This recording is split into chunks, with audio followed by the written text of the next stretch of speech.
Hey, Charlie. Let's talk. It's the right talk. Charlie? Welcome. This is the Charlie James Show. Now we're talking. News Talk 98.9, WORD. the voice of the Carolinas. And welcome to the program on your Tuesday afternoon. Chilly Tuesday out there. Boy, I tell you what, have you seen the video of the shooting at the law enforcement center of that police officer? Unstinking believable.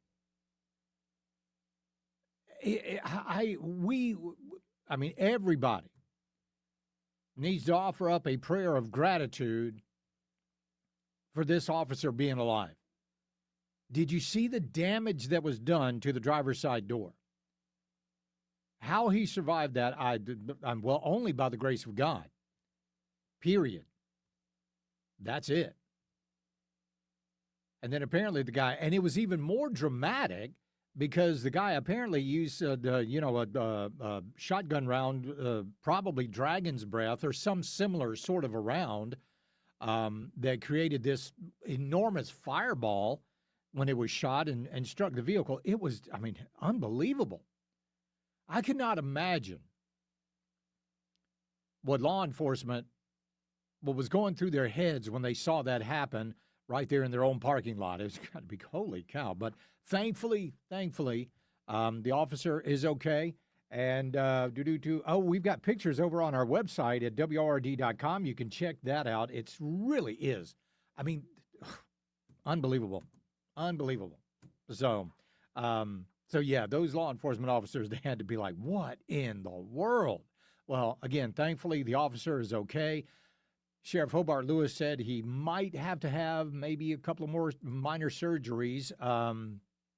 But overall, considering the circumstances, the guy's doing pretty good. He's still with us. He's with his family and recuperating from that. Just unbelievable. And again, our just utmost gratitude for his survival on this one. Okay, what else we got? Well, we have got, ladies and gentlemen, some new inflation numbers. And once again, Jerome Powell has been proven to be unbelievably wrong. I want you to listen to this. This is over at CNBC. I think this shows how wrong Chairman Powell was back last May when he said at the Economic Club that tariff-induced inflation was going to be the Fed's big worry. And it turns out we don't have that. And the tariffs, meanwhile, have improved our fiscal situation. They have made us be more oriented to improving our domestic capabilities, manufacturing, and they've improved our trade balance. Yeah. So again, Jerome Powell gone. I'm sorry, that was just actually over there at Fox Business News. Again, Jerome Powell has been wrong at every single turn. He handled inflation under Biden disastrously. He has handled the Trump economy disastrously. We would have a lot more first downs right now if Jerome Powell had just reduced those interest rates when the inflation started to come down. So how low is it now? Well, it was 2.7% inflation last month, and this month, December core consumer prices rose at 2.6%. 2.6. Now, overall, the overall inflation, everything included, is actually at 2.7, but the core consumer prices have actually gone down 2.6 to 2.6%. So, again, how much more incorrect does Jerome Powell have to be? The worst weatherman in the world is better than Jerome Powell at predicting the future. This guy's disastrous. He really is. Speaking of disaster, hopefully it won't be a disastrous legislative session as the South Carolina legislature is back in session today.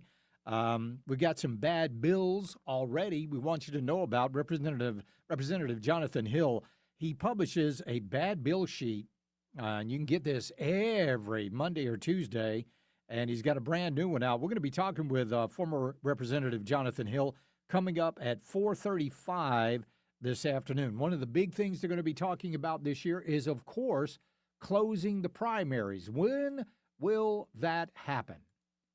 Or will it happen? Now, there's going to be a hearing coming up on, I believe it's going to be on Thursday. We'll give you more details on that and exactly how you can help out and make sure that we do have closed primaries here in South Carolina, because that's imperative. Absolutely imperative. Closing the primaries, voter turnout. Got to check that out. So, all right, let's see. Charlie, when Obama was in office with a horrible economy, the Fed kept the interest rate at 0.0 to help in every way possible. Oh, of course, it's blatant politics. Now, Jerome Powell will be the first one to say, oh, the Fed's supposed to be neutral. The Federal Reserve is supposed to be, apolitical. But anytime somebody says that, you can guarantee one thing. They are the most political people in the world. They are the most partisan. And this whole thing is to stop Trump's economy. Because if Trump is successful with the economy, then the chances of the Republicans winning in the midterms go up. They go up. In fact, do you know what some of the Democrats are saying right now? Stop saying defund ICE. Stop saying defund ICE, because that's not going to help us during the midterms, because they see the videos. They see the whack jobs that are out there, and we're going to be highlighting some of those coming up in just a little bit. Also, the Supreme Court is looking at the whole trans athlete issue. Ketanji Brown Jackson continues to look like a high school sophomore on the Supreme Court. Now, remember, Ketanji Brown Jackson, in her confirmation hearing, was asked if she knew the difference or what was a woman. Ketanji Brown Jackson was asked, I think it was Marsha Blackburn that asked her this, what is a woman? And she said, I am not a biologist. Oh, now that's a woman that was trying to be a Supreme Court justice. She made it, strangely enough. But good grief. But also keep an eye on Amy Coney Barrett. She's been a flip of the coin. Remember in President Trump's address to the joint session of Congress. Remember that address. I want you to go back and just remember the look of disdain, practically the look of hatred that Amy Coney Barrett had towards President Trump. Now, the reason that I'm telling you to watch out for her is because she is actually using the language of the left, referring to trans women instead of biological males.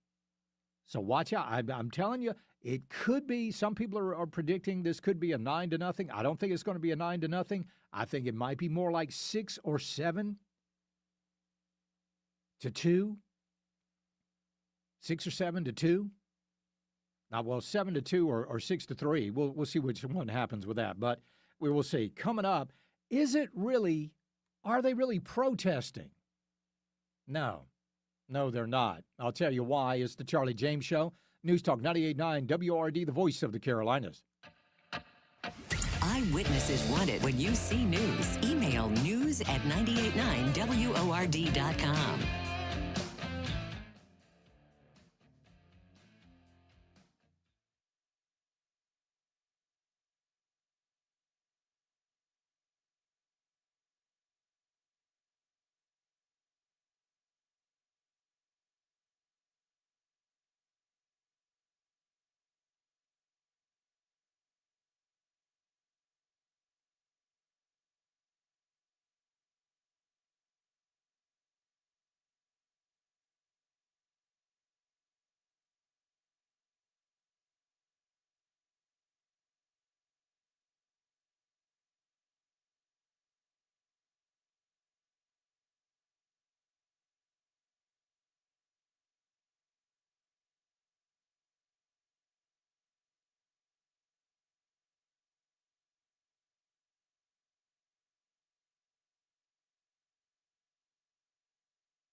Chat with Charlie. 800-905-0989. Save it on your phone. This is the Charlie James Show, only on News Talk 98.9 WORD. The voice of the Carolinas. These rioters, these so-called protesters in Minneapolis and all across the nation, they're not there to protest. This isn't a protest. This is a rebellion that is going on right now. I want you to listen to Bill O'Reilly over on News Nation. He sums it up perfectly. The problem with the Democrats is that the resistance is so over the top. It's so blatantly ideological to the left that most Americans, even though they feel very sorry for Renee Good, they reject these people. So I wrote a column on BillO'Reilly.com called Rebellion. This is not a protest in Minnesota or Oregon or California. This is a rebellion. Right, fighting with ICE is different than protesting. You can protest ICE all day long, okay? But if you're not going to obey federal law, as clearly Minnesota and Oregon are not, they're not going to obey the law. That is a rebellion, just as we saw in the South before the Civil War and during the Vietnam War. So those are the only two times that the American people, at least some of them, were in open rebellion. And that's exactly where they are right now. So now you get people like Keith Ellison, the Attorney General in Minnesota, and other attorneys general across the country, and they're saying they're not going to comply with federal law. Apparently, they haven't read the Constitution, because federal law usurps state law. Federal law usurps county law. Federal law usurps city law every single time. And these agents have every right to go in and enforce federal law. But they're being fought back against. Not only are they being fought back against, they're being attacked now with fireworks. Fireworks, and they are shooting tear gas at ICE agents. Not only that, they are actively, openly, unashamedly calling for the murder of ICE agents. That's who these people are right now. You have got ICE going in, taking, and the vast majority of the people that they are rounding up, they've already got final deportation orders against them. This is it. You've done all your appeals. Everything has been exhausted. You've got to go. But they didn't go. So they're making sure that they go. Oh, these people need to have their, due process. They've already had it. Judges have already written off on it. Yep, sorry, you got to go. A lot of these people have been deported before, and they came back. Well, you got to go again now. But these people are in open rebellion, and who are they protecting? They're literally protecting murderers and child rapists, literally. One of the guys that they did that ICE put out or the Department of Homeland Security put out a photo of, this guy was arrested for forced sodomy of a young boy and forced sodomy of a young girl. But remember, they're just standing up for their neighbors. They're protecting their neighbors. Let me tell you something. If I got a neighbor that's wanted for forced sodomy, I'm not standing up for that clown. No. I don't care how long I've lived next to him. And here's the thing, though. Most of these people don't even know these folks. They're not neighbors. They're not your neighbors. They just happen to live in the same community. Or well, let me rephrase that. Near the community. Because the vast majority of these white people that are showing up at all of these rebellious protests, they don't live in the same neighborhoods as these folks. Wouldn't do it. Wouldn't live in the same neighborhood. So now they're shooting fireworks, which, by the way, how many people get injured every year because of fireworks? Plenty. Plenty of people. Fireworks are very dangerous, especially the ones the size that these people are shooting off.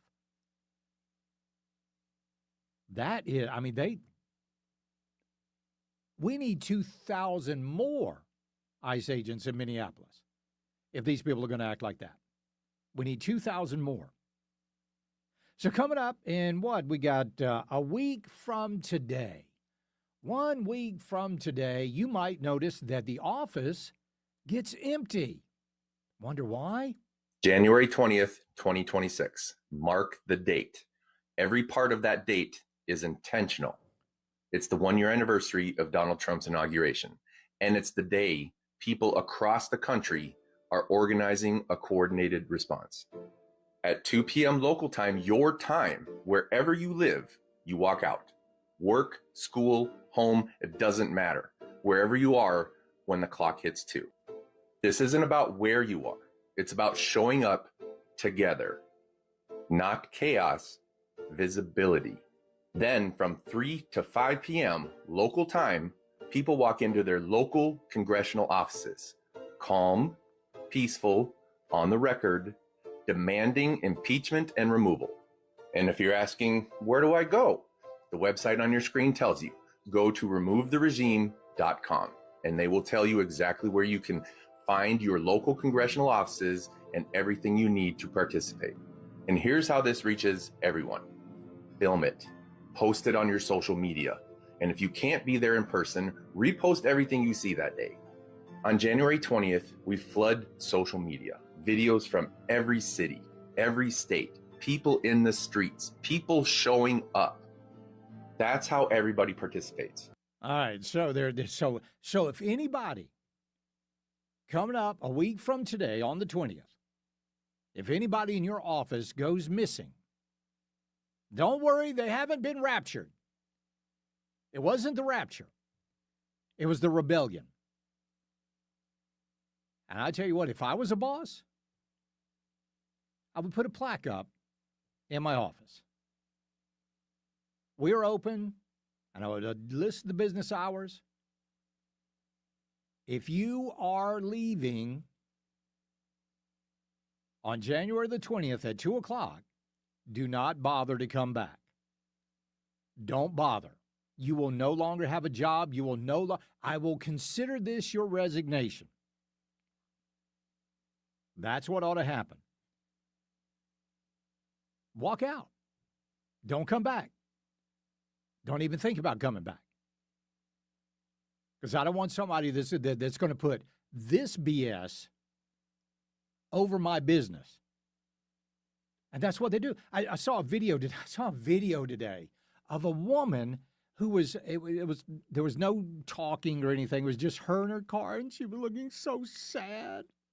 Oh, she was looking so, she wasn't crying, but she was just looking sad and very worried because she had just dropped her kids off at school, and now she was going to go and do exactly what Renee Good did, and she knew that she might not come back home. What a glorious mother you are. What a wonderful mother you are. So some Somali illegal alien has got deportation orders against them. That person is more important than your children? Notice she didn't mention anything about a husband, but I don't know. So that's more important than your kids? Let's go to David and Taylor's. David, welcome. Well, I'll tell you. So on the 20th, I'll just go stand in front of my representative's office over here in Greer, and with a flag, and invite all those wonderful people in. Oh, are you? Yeah, come on in. Yeah, sure. Why not? I think, and you know, I'll rebut them or whatever. Yeah. But I'll just stand in front of the William Timmons' office with a United States flag and invite them in. I'm sure they'll be happy to see me. Oh, absolutely. I'm sure they would. Here's what I would do. I would put, I'd get some off-duty police officers and put them there and say, I'm sorry, one at a time. One person at a time. Nope, sorry, one person at a time. Single file, one person at a time. David, I appreciate it. Yeah, I don't think you'd get many people showing up if you were standing out there with a flag. I appreciate it, pal. We'll take a quick break and be right back. And we'll tell you about Renee Good's Ice Watch Group. It's the Charlie James Show. News Talk 98.9 WRD, the voice of the Carolinas. While others talk rough, Charlie stays smooth, like a perfect putting green. News Talk 98.9 WORD, the voice of the Carolinas.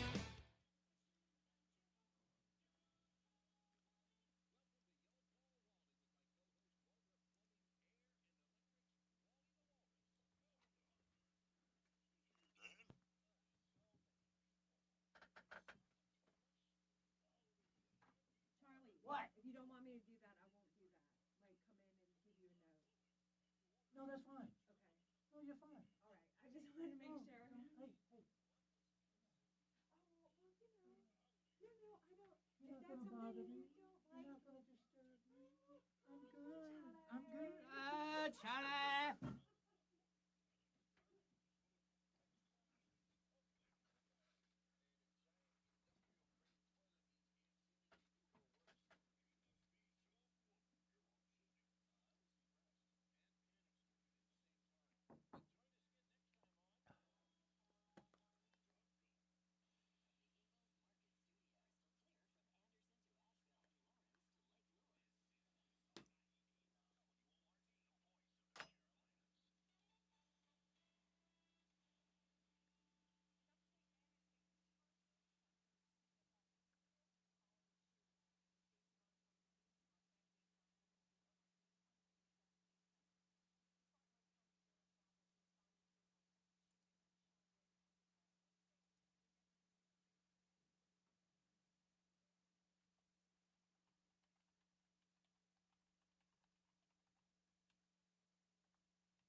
Interact on the Common Sense Retirement Planning text line. 800-905-0989. Text or call. One number does it all. 800-905-0989. This is the Charlie James Show on News Talk 98.9 WORD. The voice of the Carolinas. So the whole Renee Good, innocent bystander, just dropping off her kid at school and just happened upon this, that's out the window.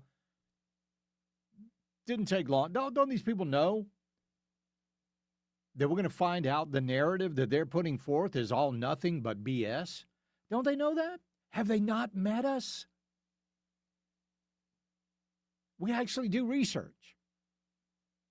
So Renee Good was part of a Minnesota Ice Watch group, and they have been exposed for sharing a de-arrest primer.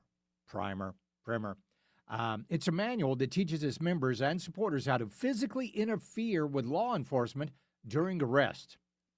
The guide, this is from the Gateway Pundit, the guide posted on their Instagram account in June states that every de-arrest is a micro-intifada. Oh, what kind of language is that?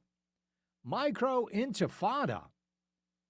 And it provides a step-by-step advice on confronting and assaulting officers. Minnesota Ice Watch, described as a loose collective of agitators, focuses on documenting and resisting federal immigration and enforcement, including ICE agents. The group operates under a banner of an autonomous collective documenting and resisting against ICE, police, and all colonial militarized regimes. Interesting. Gosh, I wonder if they're going to go to Iran. I wonder if they're going to go over to Iran and oh, by the way, there is a support march. It's a rally going on right now from the folks on the left to support the people of Iran. I want to take you live to that rally. Here we go. Yeah. Nothing. They're not saying a word about those people in Iran literally fighting for their lives. No.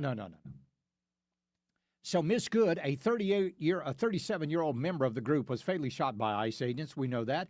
According to a report from the New York Post, neighbors said Good attended regular meetings and received thorough training from ICE Watch. The manual, which says on the front cover it was published in the spring of 2024, outlines 4 tactics for interfering with arresting officers, such as being the best kind of grip to use while yanking someone in custody out of their hands, or even suggested on pushing or pulling an officer off an arrestee. Ooh, that's against the law. Technically speaking, for pushing off form, you should have a low center of gravity and a wide base and push up with explosive power with your head up at all times if possible. For breaking a grip, try striking the grip. All of these things are wildly illegal. Felonies, actually. So they're teaching these people. But what gets me is they say they're loosely organized. Oh, are they? Are they loosely organized? Well, no, they are not. There's a young lady out there named Jill Garvey. She's a career activist and the co-founder of the nonprofit States at the Core, STAC, and they are systematically indoctrinating citizens into anti-enforcement operations. Garvey, of course, a white liberal female with a long history of challenging authority from decrying nativism at the Center for the New Community to instructing Chicago residents on thwarting ICE operations. So you see, they're not loosely associated. They want to appear to be, but they're actually heavily organized. I mean, anytime you post a manual telling people how to interfere in law enforcement, I mean, that's pretty organized to me. And now they've got something else coming up. Now, I first kind of saw this back during the George Floyd riots, and I know you did too. There's a new weapon they're using, and it's a dangerous weapon. It's a weapon that can cause a tremendous amount of damage. Frozen water bottles. They are freezing water bottles, and they're taking them to these protests, and they are throwing them at ICE officers, law enforcement, in order to inflict a great amount of damage. Now, I don't know if you guys have ever been hit with a frozen water bottle. I haven't, but I can certainly imagine that it packs a heck of a wallop. Now, why are they using frozen water bottles? Aha. Plausible deniability. Plausible deniability. You see, there is nothing illegal about walking around with a bag full of frozen water bottles. Is there? Certainly you cannot make that illegal. You cannot deprive people of hydration. So that's what they're doing. That's that plausible deniability that they are looking for. I will almost guarantee you that very soon, watch for this to happen, because I saw it happen during George Floyd, and I saw this with my own eyes. Whenever they have one of these protests, they're also going to have a food drive. Get ready. Get ready. They're going to have a food drive. And they're going to be asking people to bring canned goods to that food drive. Now, again, that's plausible deniability. When I was down in Charleston during the whole George Floyd mess, our local Antifa group out there, they had a food drive as well. And it just so happened to coordinate on the same day as they were having one of the protests for George Floyd. And the graphic that they used were cans flying through the air. It was I'm not even joking about this. They had cans flying through the air with the rainbow flag trailing behind them. In other words, what they were telling their people to do were bring the canned goods, and if anything goes crazy, you start throwing those canned goods at police officers. Because up until that moment, again, you've got plausible deniability. What are you doing with all those canned goods? Oh, yeah, there's a food drive. Yeah, I'm just taking them over to the food drive right there. That's the kind of deviousness. Yeah, JJ's like, food drive during a protest? Oh, I know it sounds crazy. I know it sounds nuts. But they're doing it. Or at least they did during George Floyd. I mean, you might as well, you might as well get, some baseball player, former baseball player that's a big Antifa supporter, and get him out there in a booth and say, hey, I will sign your baseball bats. Yep, I'll sign your baseball bats right here. What are you doing with that baseball bat? Oh, I'm getting it. Oh, I'm going to get it autographed. I'm going to get it autographed. I was talking to my lawyer one time, and my lawyer just said, he gave me some great advice. He said, Charlie, if you ever carry a baseball bat in your car, throw a glove in there as well. Just in case. Plausible deniability. That's what you always need. Of course, I carry a little bit more than a baseball bat these days, and I highly recommend you do the same, if you know what I'm talking about. So there you go. But that's it. I mean, they're shooting off fireworks, they're throwing frozen water bottles, and the canned foods will come pretty soon. Charlie, if it's cold up there, why don't they bring water in tanks and just pull them up and shoot these protests with water cannons? I guarantee you they'll back off. There is, JJ's laughing like crazy right now. Nothing really gives me more joy than to see a liberal completely upended, turning somersaults after being hit with a water cannon. It's one of life's simple pleasures, ladies and gentlemen. We'll be right back. It's the Charlie James Show. News Talk 98.9 WORD, the voice of the Carolinas. Get breaking news sent straight to your phone for free. Download the Odyssey app. Follow News Talk 98.9 WORD. Stay in the know with the voice of the Carolinas. This upstate weather forecast on News Talk 98.9 WORD is brought to you by Common Sense Retirement Planning.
Charlie Speaks. You listen on your time. Get the show on demand. Text podcast to 800-905-0989. The Charlie James Show on News Talk 98.9 WORD. The voice of the Carolinas. So the big question still remains. How did these Somalians in Minnesota learn to scam the system? How did they do that? Well, number one, they're from Somalia. That's a fraud-ridden country. I mean, fraud is part of the culture there. If you're not defrauding in Somalia, something's wrong with you. You're probably outcast. So we know about the autism fraud, right? They were opening up the Somali autism clinics. They were defrauding the government for that. We know about the Medicare and the Medicaid fraud. We know that there was fraud from these food pantries, meal pantries.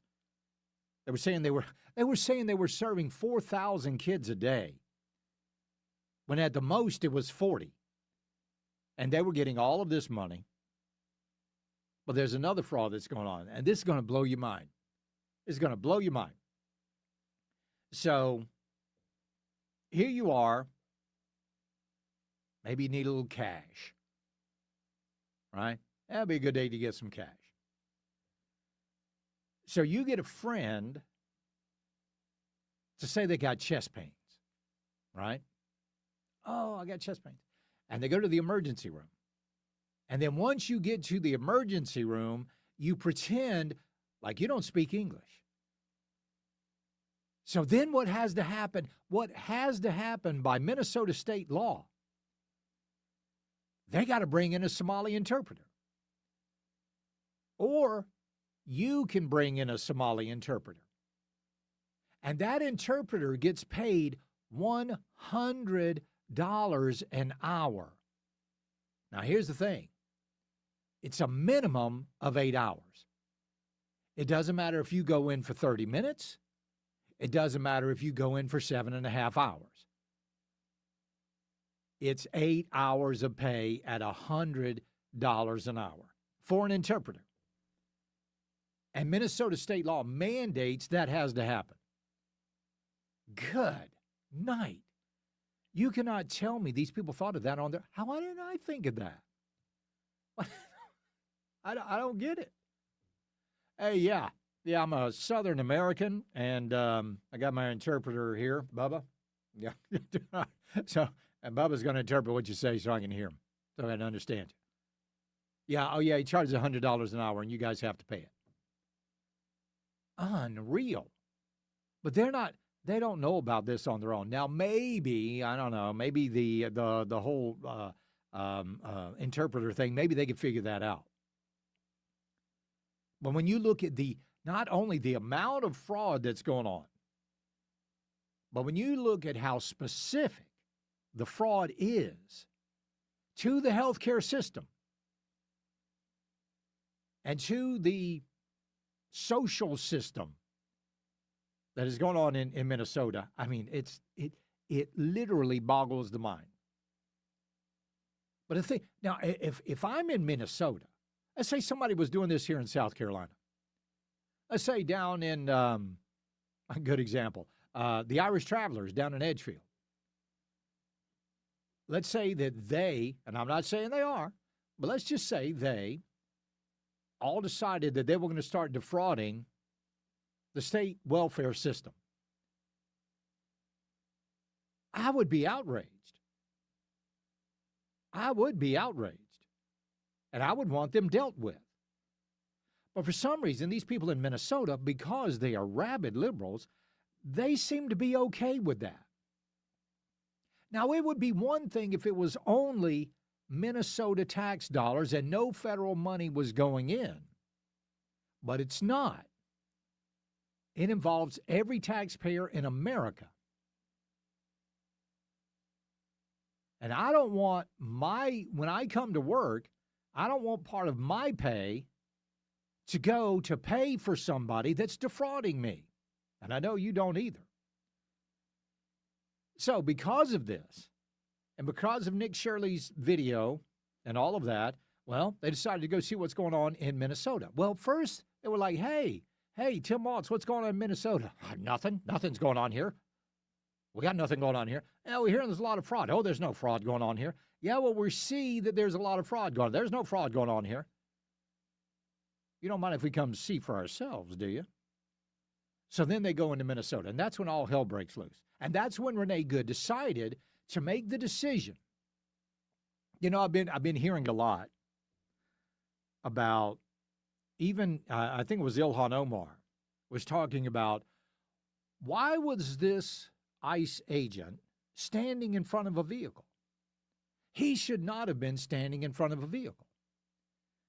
Well, here's what I think is the better question. Why was Renee Good in front of a drawn officer's weapon? Why did that happen? Because I'll tell you, if you find yourself staring down an officer's firearm, you have made a really bad decision somewhere along the way. And she paid the price for it. Because she tried, or did, turn a 4,000-pound vehicle into a weapon and tried to hit that police officer. All right? So, DHS just wrapped up, Department of Homeland Security just wrapped up their first week in Minnesota. 2,000 federal agents went into Minneapolis and St. Paul. They have arrested 1,000 criminal illegal aliens, including murderers, rapists, pedophiles, and gang members. Now, among this group were individuals with final deportation orders dating back to 2001, 2004, 2006, and 2009 who have been living in Minnesota for years despite convictions of serious crimes that include child sexual assault, rape, armed assault, and human trafficking. Now, here's the thing. This is a 30-day surge. And we just wrapped up a week? Oh, yeah. It's going to get even more interesting. When we get back here in South Carolina, we are looking at closing the primaries. What does that process look like? We'll talk with South Carolina GOP Chair Drew McKissick when we get back. It's the Charlie James Show. News Talk 98.9 WORD, the voice of the Carolinas. Joey Hudson here. Start your day early on Sunrise Carolina tomorrow morning at 5 on News Talk 98.9 WORD, the voice of the Carolinas.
Hey, Charlie. Let's talk.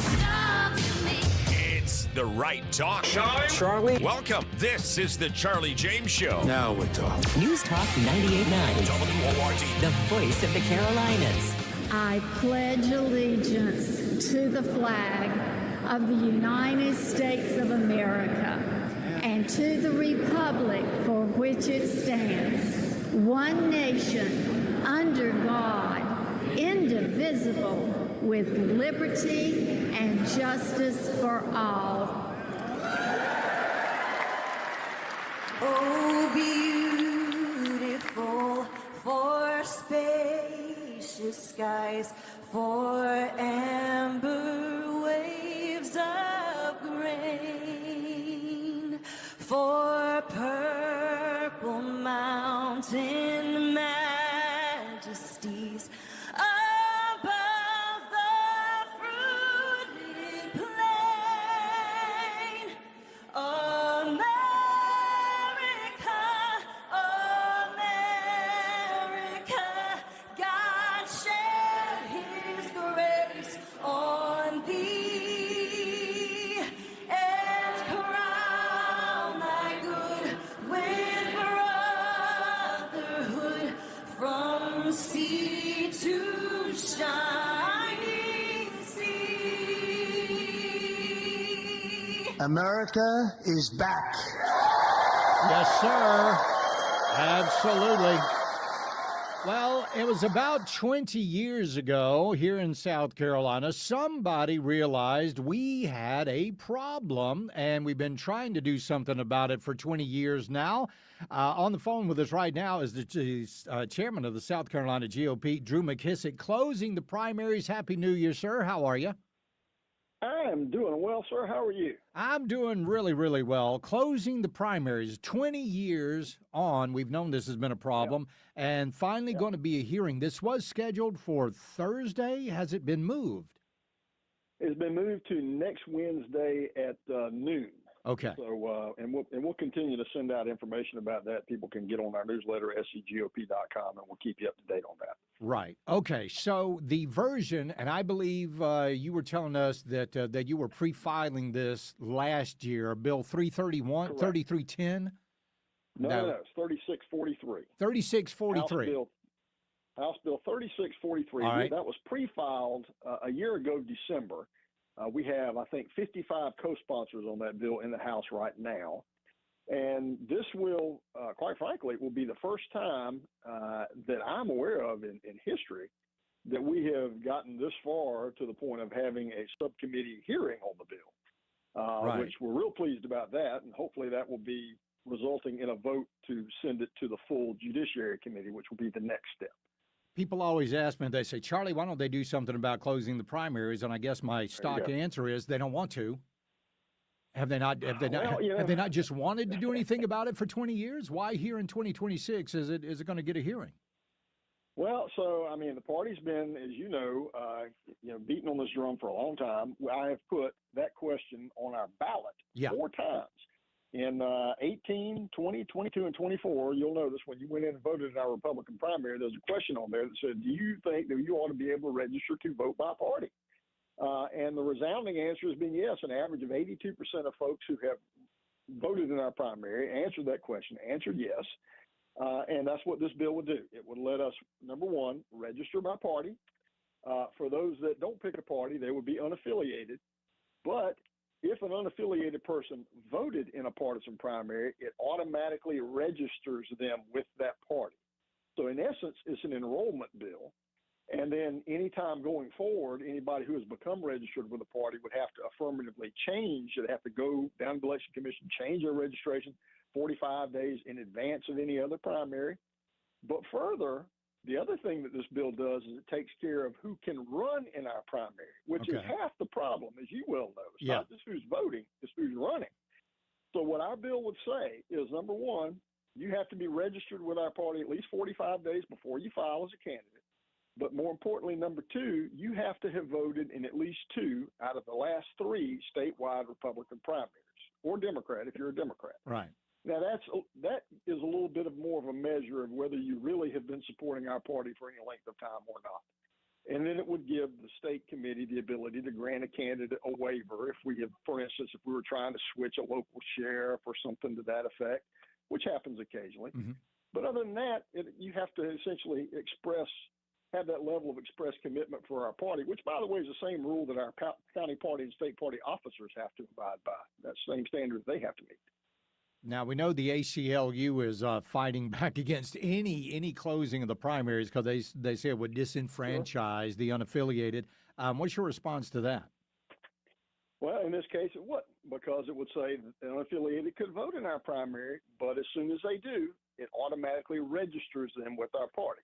So, in essence, the primary will be closed either to only people who are already registered with our party or who are ready to register with our party by way of participation, and then they become locked in. Let's put it this way. If this bill had been law 2 years ago, we would have over 700,000 Republicans registered in South Carolina right now because of our presidential primary. Democrats will be at about 200,000.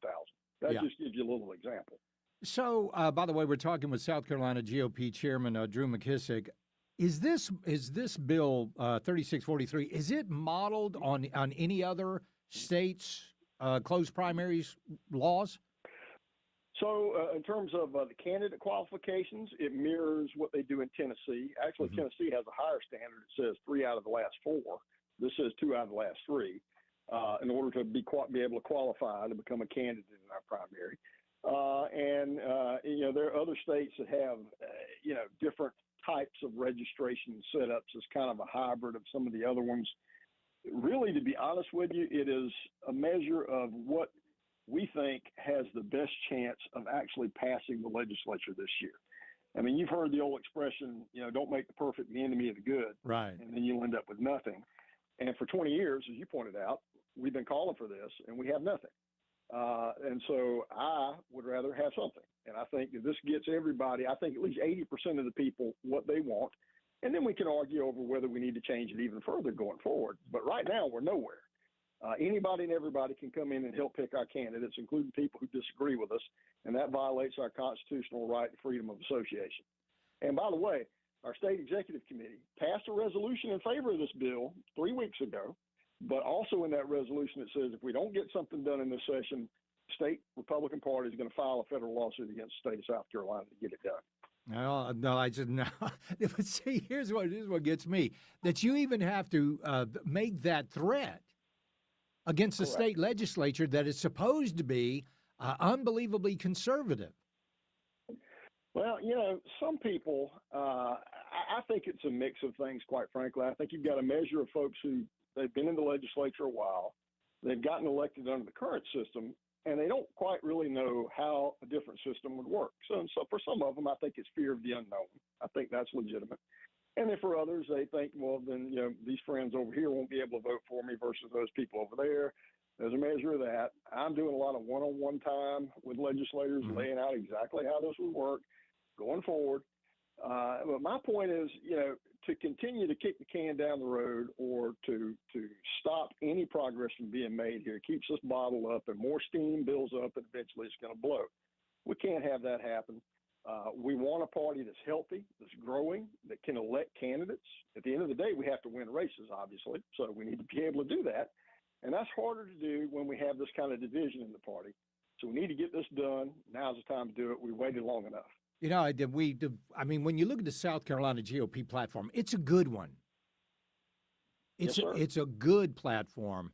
But then we see people go to Columbia and they violate the platform. I mean, I just wish there was some way, you guys could pick up the phone and go, hey, what you're doing there is against the party platform, and we don't really appreciate it. I mean, do you guys keep track of that stuff?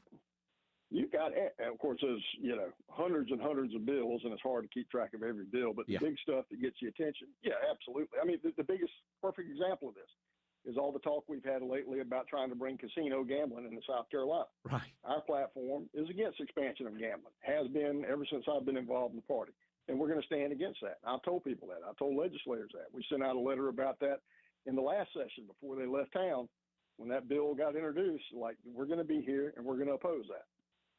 All right. Well, that sounds good. So, again, the hearing has been postponed until Wednesday? Wednesday of next week. I believe at noon, and we will send out alerts about that. You can go to scgop.com and sign up and get the updates. All right. Drew McKissick, chairman of the South Carolina GOP. A pleasure, sir. We'll talk to you again soon. Thank you. Thank you, sir. Yes, sir. Bye. We'll be right back. It's the Charlie James Show. News Talk 98.9 WORD, the voice of the Carolinas. He's got a mic, a mission, and no time for nonsense. It's the Charlie James Show on News Talk 98.9 WORD, the voice of the Carolinas.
Let your fingers do the talking. Text the Common Sense Retirement Planning text line at 800-905-0989. This is the Charlie James Show on News Talk 98.9 WORD. The voice of the Carolinas. All right, let's go to the WRD talk line. We've got Mark in Pickens. I want to go to him. He's got a response to Drew McKissick.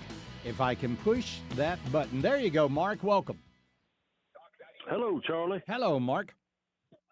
Can you hear me? I can, yes, sir. What's on your mind? Okay, I'm sorry. Yeah, I want to ask you a question. Now, if you were let's say a seasoned lawyer that run for office, which most of the politicians in Columbia are, yeah, would you say that you weren't aware when he said that maybe they didn't know that these primaries were causing the things that they're causing? They know. How in the world? They know. Exactly. They know. Exactly. Anybody that's been there for any length of time, they know. They know about that. Exactly right. So, and for yeah. him to say that, and he's the head of the GOP in South Carolina. Or You would have Greenville to. GOP? You would have to have just fallen off the turnip truck and landed in the South Carolina State Legislature to not know that that closing the primaries would be beneficial. You're exactly right about that, Mark. Let's go to Representative Sarita Edgerton. Sarita, welcome to the program. All right, so Drew was talking about House Bill 3643, but there's another bill out there that might be a little stronger. Yes, sir. 3643, while it does move the ball to the next first down line, to use a football analogy, this one actually kicks it in, throws it into the end zone for a touchdown. I call it ajar primaries, 3643. It just keeps the door open a little bit. Right. But 3310 actually closes the primaries and make sure that the independents just can't go and you can register as an independent and vote wherever you want to. It really nails down what you have to do as an independent if you want to vote in a primary. So now that's going to get a lot of pushback from the ACLU, but that's going to happen anyway, so we don't need to worry about that. How does 3310 actually address the quote-unquote unaffiliated voter? Well, I'd have to get that for sure. I think they have to register.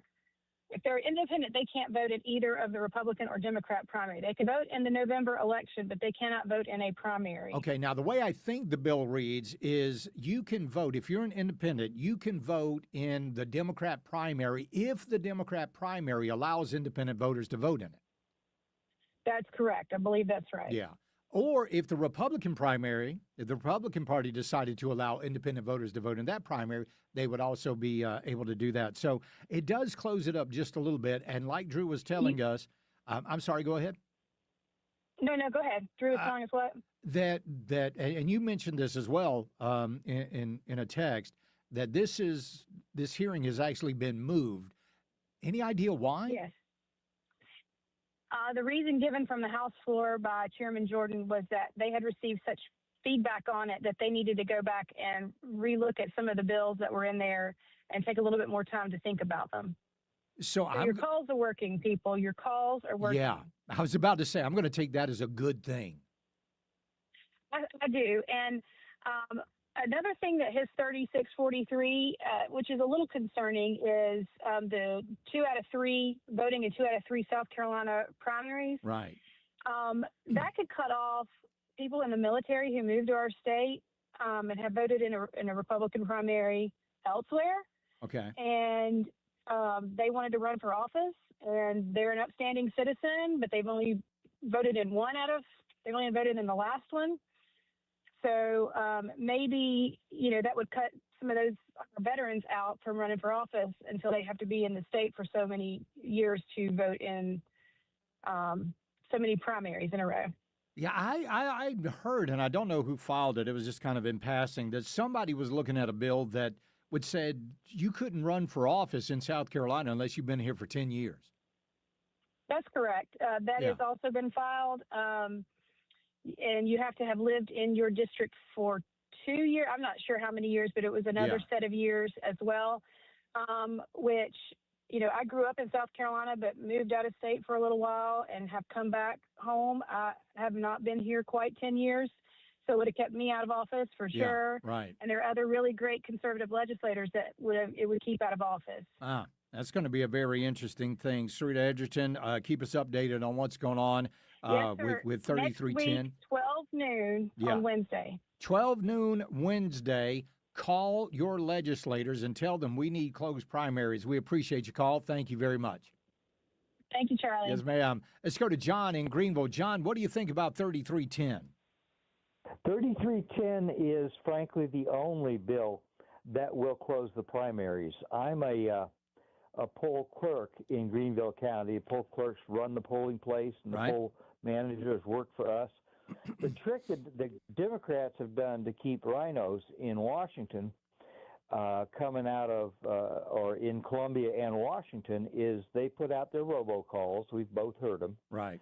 They tell them to go to the primary and vote Republican, and then vote for Lindsey Graham for one. And so they do. And so we end up with only Lindsey Graham representing us for United States Senate. Well, if 3310 will make it possible that they can't do that. They can only come in and vote their party unless they have switched to the Republican Party, and then they can only vote a Republican ticket thereafter. It's going to be interesting to see when these bills would kick in. I mean, and I haven't heard because I just had this thought. Are these going to be in effect for the upcoming primary election? Yeah. Yes, they will be. Would be. That's going to be very interesting to watch. If these bills, if 3310 passes, and by the way, that's going to get a lot of pushback. Even Drew McKissick said, we're going to have trouble getting this through. Why? Well, they're supposed to be that's conservative. Because we have a lot of rhinos. Exactly. That's because we have rhinos. That's the only way they can protect themselves is because Democrats come out to the polls at primary time and put the rhinos on the ticket. And then what's your choice? You're going to vote for a Democrat? So the only way to get the rhinos off the ticket is to beat, as Donald Trump would say, beat the Democrats at their own game. I agree. And 3310 is the only bill that they can still pull these shenanigans with the bill that Drew is pushing, but only 3310 can beat them at their own game and lock them in, keep them away, keep them unable to put rhinos on the ticket, and which is what the Democrat Party in Greenville County has been doing. Well, what I'm predicting is that the legislature is going to try to drag their feet on this one as well. Well, and you know why? Yeah, I know exactly why. John, I appreciate it, buddy. Thank you very much. You got to hit a break here. When we get back, the South Carolina legislature in session today. We've already got some bad bills that we need you to know about. Former Representative Jonathan Hill will be joining us with his bad bill sheet. It's the Charlie James Show. News Talk 98.9 WRD, the voice of the Carolinas. This is the Charlie James Show. The right talk. Now more than ever on News Talk 98.9 WORD. The voice of the Carolinas.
One number does it all. 800-905-0989. This is the Charlie James Show on News Talk 98.9 WORD. The voice of the Carolinas. Well, can you believe it? The South Carolina State Legislature is back in session, and we've already got some bad bills. If you want to keep up with the bad bills that are going on in Columbia, I highly recommend you subscribe to State Representative Jonathan Hill's Bad Bill Sheet. He joins us right now. Jonathan, welcome to the program. Hope you're doing well. Happy New Year. Thank you, Charlie. Appreciate you having me on. Already bad bills. I want to start off with one that is kind of weird with me. This whole thing about casino gambling here in South Carolina. Whenever we see casino gambling, a lot of other bad things come along with it, doesn't it? Yeah, I think that's pretty clear to everybody. You can just look and see what's happened in other states. Yeah. I will say that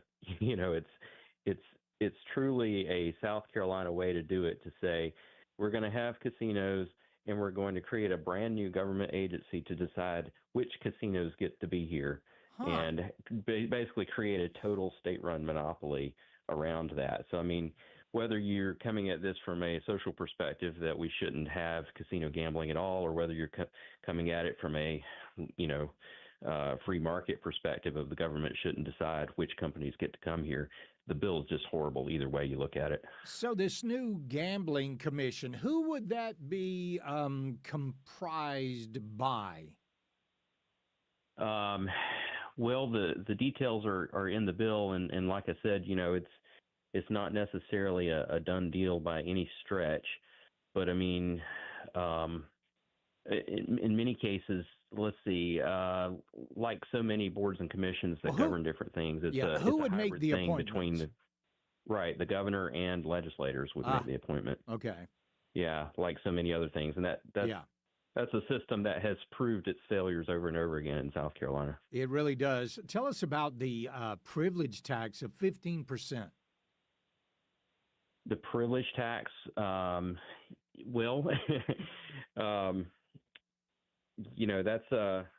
what would the justification be for that? Is that where you're coming from? Yeah, I mean, it puts a 15% on gross gaming revenue. We're talking about potentially a lot of money here. Where would that money go? Well, the current amendment to the bill seems to be earmarking that for at least a portion of that fund to the counties that presumably would be affected by the locations of these casinos. So, arguably that funding would go towards infrastructure and emergency services and law enforcement and healthcare and whatever else. Yeah, all the usual suspects, right? So, right. In your list of the bad bills, one says the income tax hike disguised as a tax cut. How does that work? Yeah, so, if you're going to cut the income tax, what we would expect is to see the percentage of income tax decrease over time, or all at once. Like, we could just zero it out today and we would be fine. But that's not what they did. They totally reinvented the income tax structure so that some people are going to pay more and some people are going to pay less. And from the state's perspective, overall, it's going to be, less income tax revenue coming in. That is a bizarre way to do it. And it's definitely a policy proposal that comes from, those in the ivory tower of the Capitol, not looking at this thing from the taxpayer perspective. I mean, they tried to pass a so-called tax cut that would actually raise taxes on 60% of South Carolinians. Why can't they get this figured out? Well, this is a great question. I mean, I've always said, Charlie, that, tyrants are never willingly going to give up one iota or even one penny of your money or control over your life. It has to be forcibly taken from them by we the people. They're never going to give up money willingly. And so, it seems to me like that's an element at play here. In all seriousness, if they really wanted to just cut the tax, it could be a simple one-page bill or something close to it. Just cut the tax. That's it. And then there's plenty of money out there, right? Well, we've been running bigger and bigger budgets each year, and frequently those budgets have included billions of dollars quote unquote surplus money.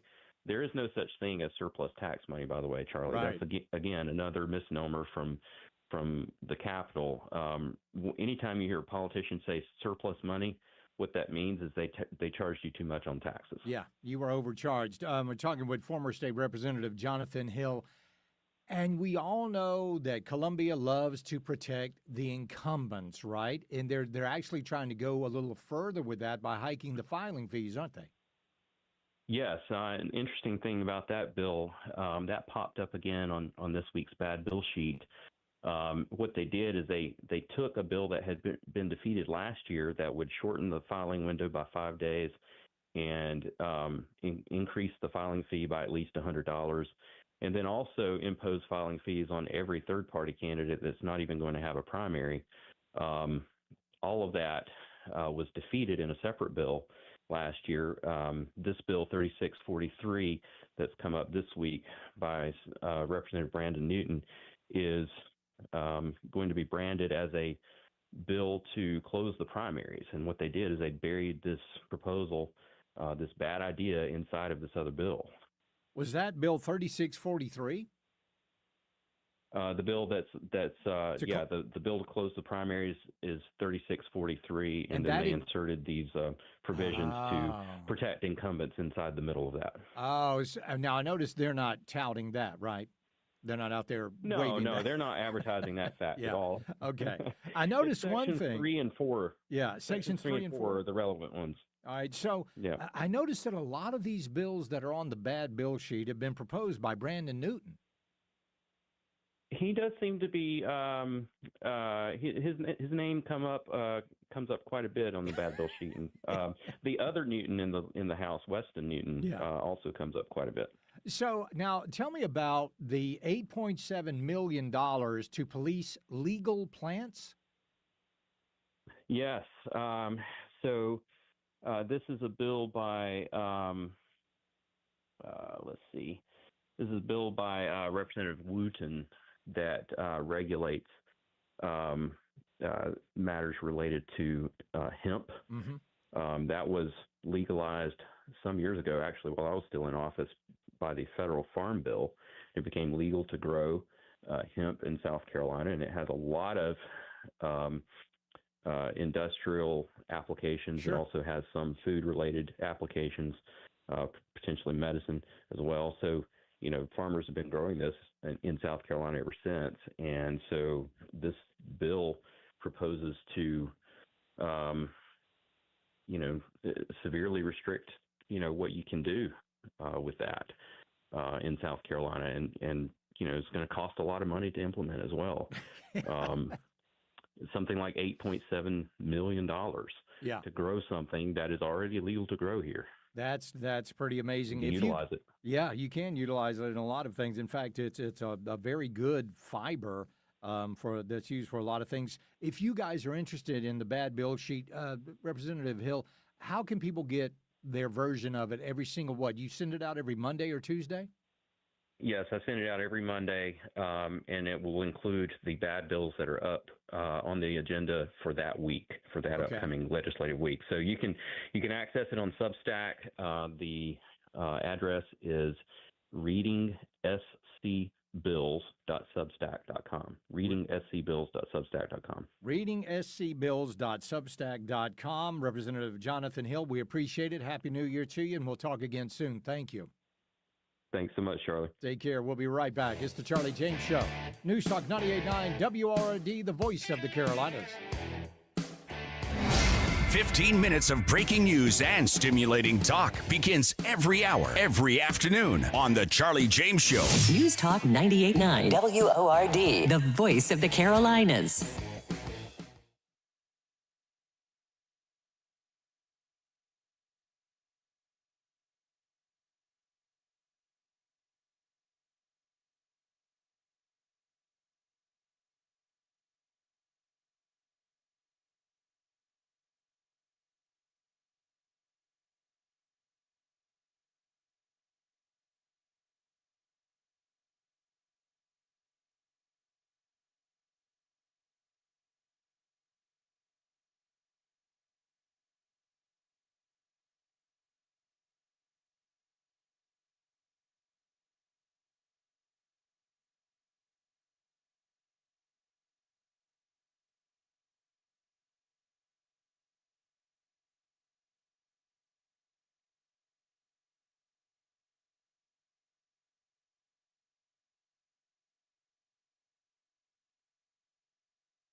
Charlie Speaks. You listen on your time. Get the show on demand. Text podcast to 800-905-0989. The Charlie James Show on News Talk 98.9 WORD. The voice of the Carolinas.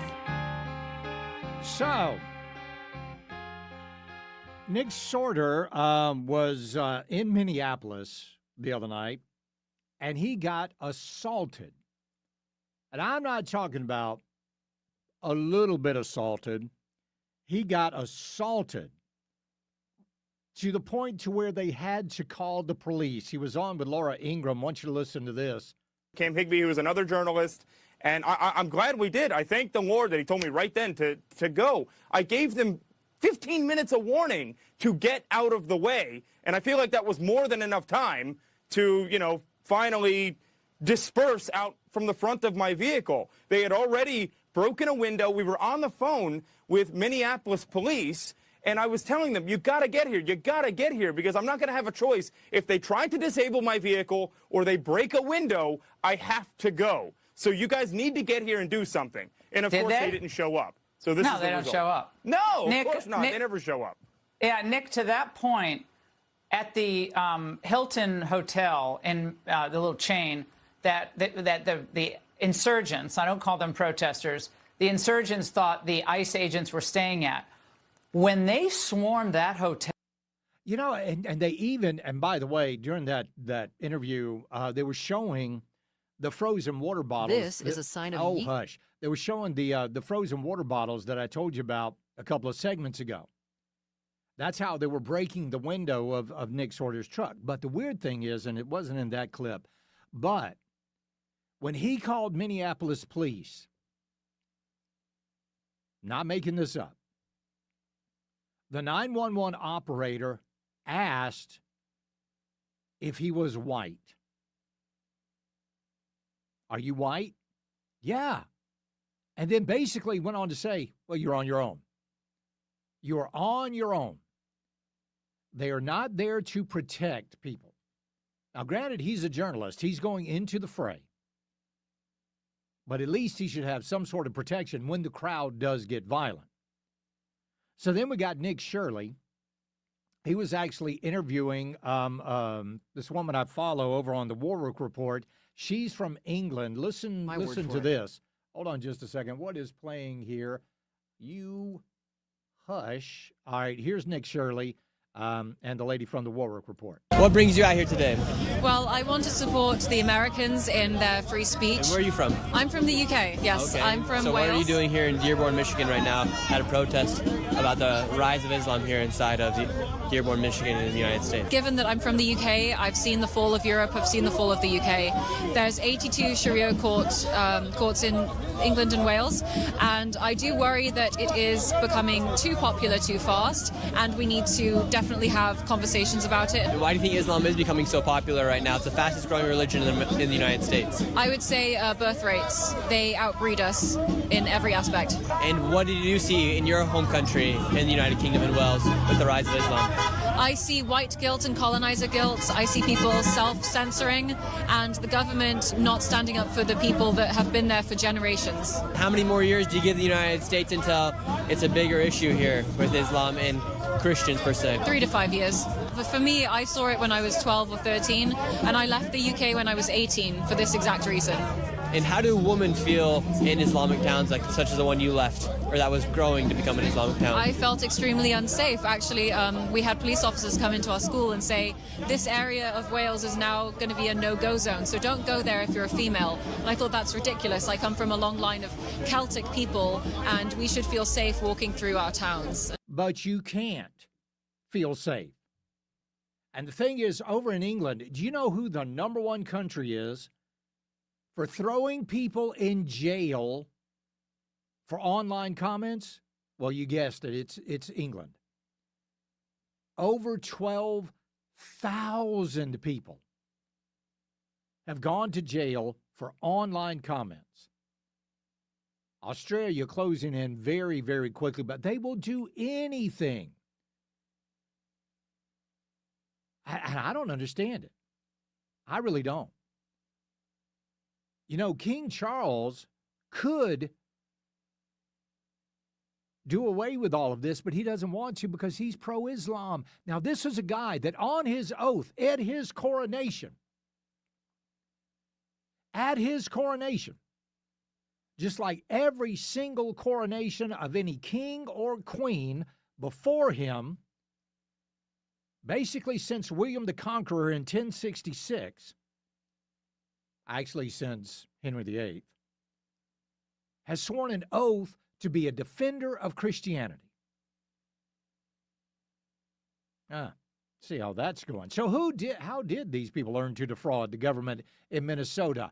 We'll talk about that. Coming up next, it's the Charlie James Show. News Talk 98.9 WORD, the voice of the Carolinas. Not just chatter, local issues that matter. This is the Charlie James Show on News Talk 98.9 WORD. The voice of the Carolinas.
Hey, Charlie. Let's talk.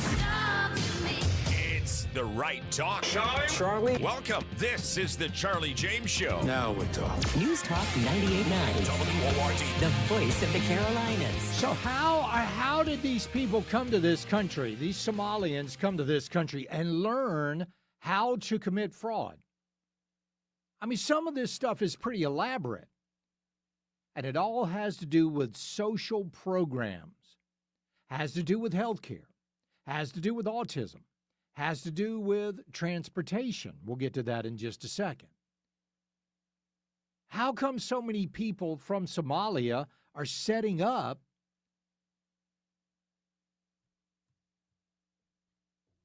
these healthcare centers? How come? These daycare centers. Oh, well, maybe they got a little help from Blue Cross Blue Shield. Are you thinking of opening a family childcare business here in Minnesota and would like to get information? If so, you came to the right place. We hope these videos will help answer some of the questions you may have and help you understand the process of family childcare licensing in Minnesota and learn about the regulations required to run a family childcare business. What is family childcare? Family childcare is a care provided in a caregiver's home. By the way, all of the cartoon characters in this video are Somali.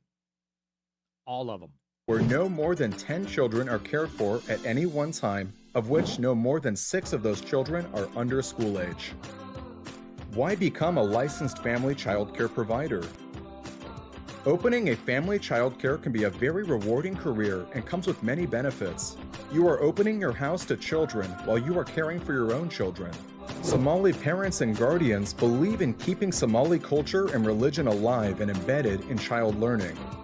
Parents and guardians expect that their child will receive quality care and stay in a safe and clean environment while reaching learning milestones. You, as a family child care provider, are in a unique position to provide quality child care and protect the health and safety of children in your care, while at the same time keeping parents' values and cultural beliefs intact. While the process may seem overwhelming, remember that your county licensor will work with you in more detail in each part of the process and help you apply this information to your situation. Now, in case you're listening. So, and that was from Matt Walsh. I saw that last night, but I couldn't get a good translated version of that. Matt Walsh found it and put it up on his YouTube page. Good for you, Matt. Yeah, Blue Cross Blue Shield. Wonder why they were so interested, because they're getting a cut. Now, hold on here. With 85% of the Somali community in Minnesota on welfare, why do they need that many child care centers? Right? With 80% of the Somali families on SNAP benefits, 80% of them on Medicaid, why do they need all of those child care centers? We know why. And they were getting help. Right there. That's Blue Cross Blue Shield's video. Marketed not to white families, not to African Americans, not to Hispanics, not to Asians, not to Pacific Islanders, not to Native Americans, targeted to Somalians. Anybody catching on with this? Come on, we got to be catching on to this, right? We got to be catching on. This is a scam. It's absolutely, and it's just, and so many people involved. But it goes more than just child care. David Hoke was with Nick Shirley. Wants you to listen to his testimony, and this is going to blow your mind. So I've been researching this issue of fraud, and more specifically Somali fraud, because it is so gargantuan for the past 7 years. Many of you are familiar with the video that Nick Shirley and I made. We have a second video that's coming out Monday that is 10 times worse than the original video. It's going to be pretty shocking and it's pretty graphic. So What I have here is a 5-year recap of all of the CCAP money, that's Child Care Assistance Payments, for the last 5 years. The top 102 recipients of that, 84 of them are Somali-owned. You know how many children I've seen at those child care centers over the last 7 years? 0, not one. There's another pile of money, and it's called Great Start, and that money is given to the facility to train their staff. Well, if you don't have any kids, you don't need any staff. Then, what I believe is the core of all this, the core of all this is this non-emergency medical transportation. So a search showed that Minnesota recognizes 1,020 NEMT companies. Almost 900 of them are Somali-owned. So in the second video, Nick Shirley and I went to 16 of them. I've actually been to about 70 of them. They don't exist. They don't exist. They only exist on paper. So just to recap that, Minnesota recognizes 1,020 non-emergency medical transportation companies. 900 of them are Somali-owned.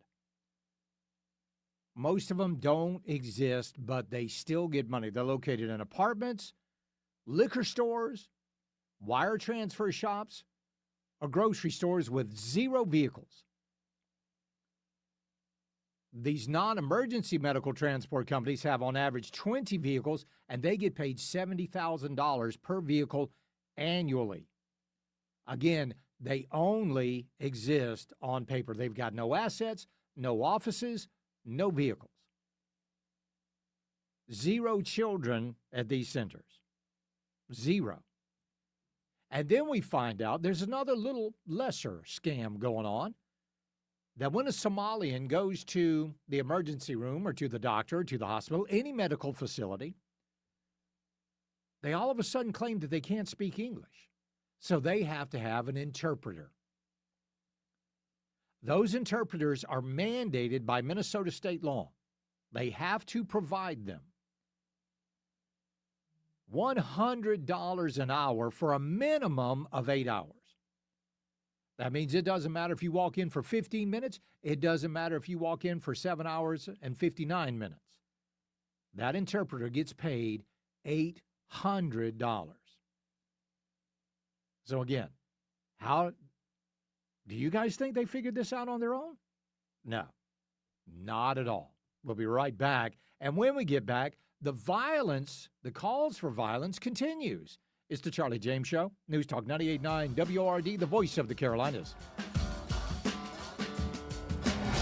15 minutes of breaking news and stimulating talk begins every hour, every afternoon on the Charlie James Show. News Talk 98.9 WORD. The voice of the Carolinas.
happen, type your message on the Common Sense Retirement Planning text line. 800-905-0989. This is the Charlie James Show on News Talk 98.9 WORD. The voice of the Carolinas. Joy Reid was on the Way Up podcast.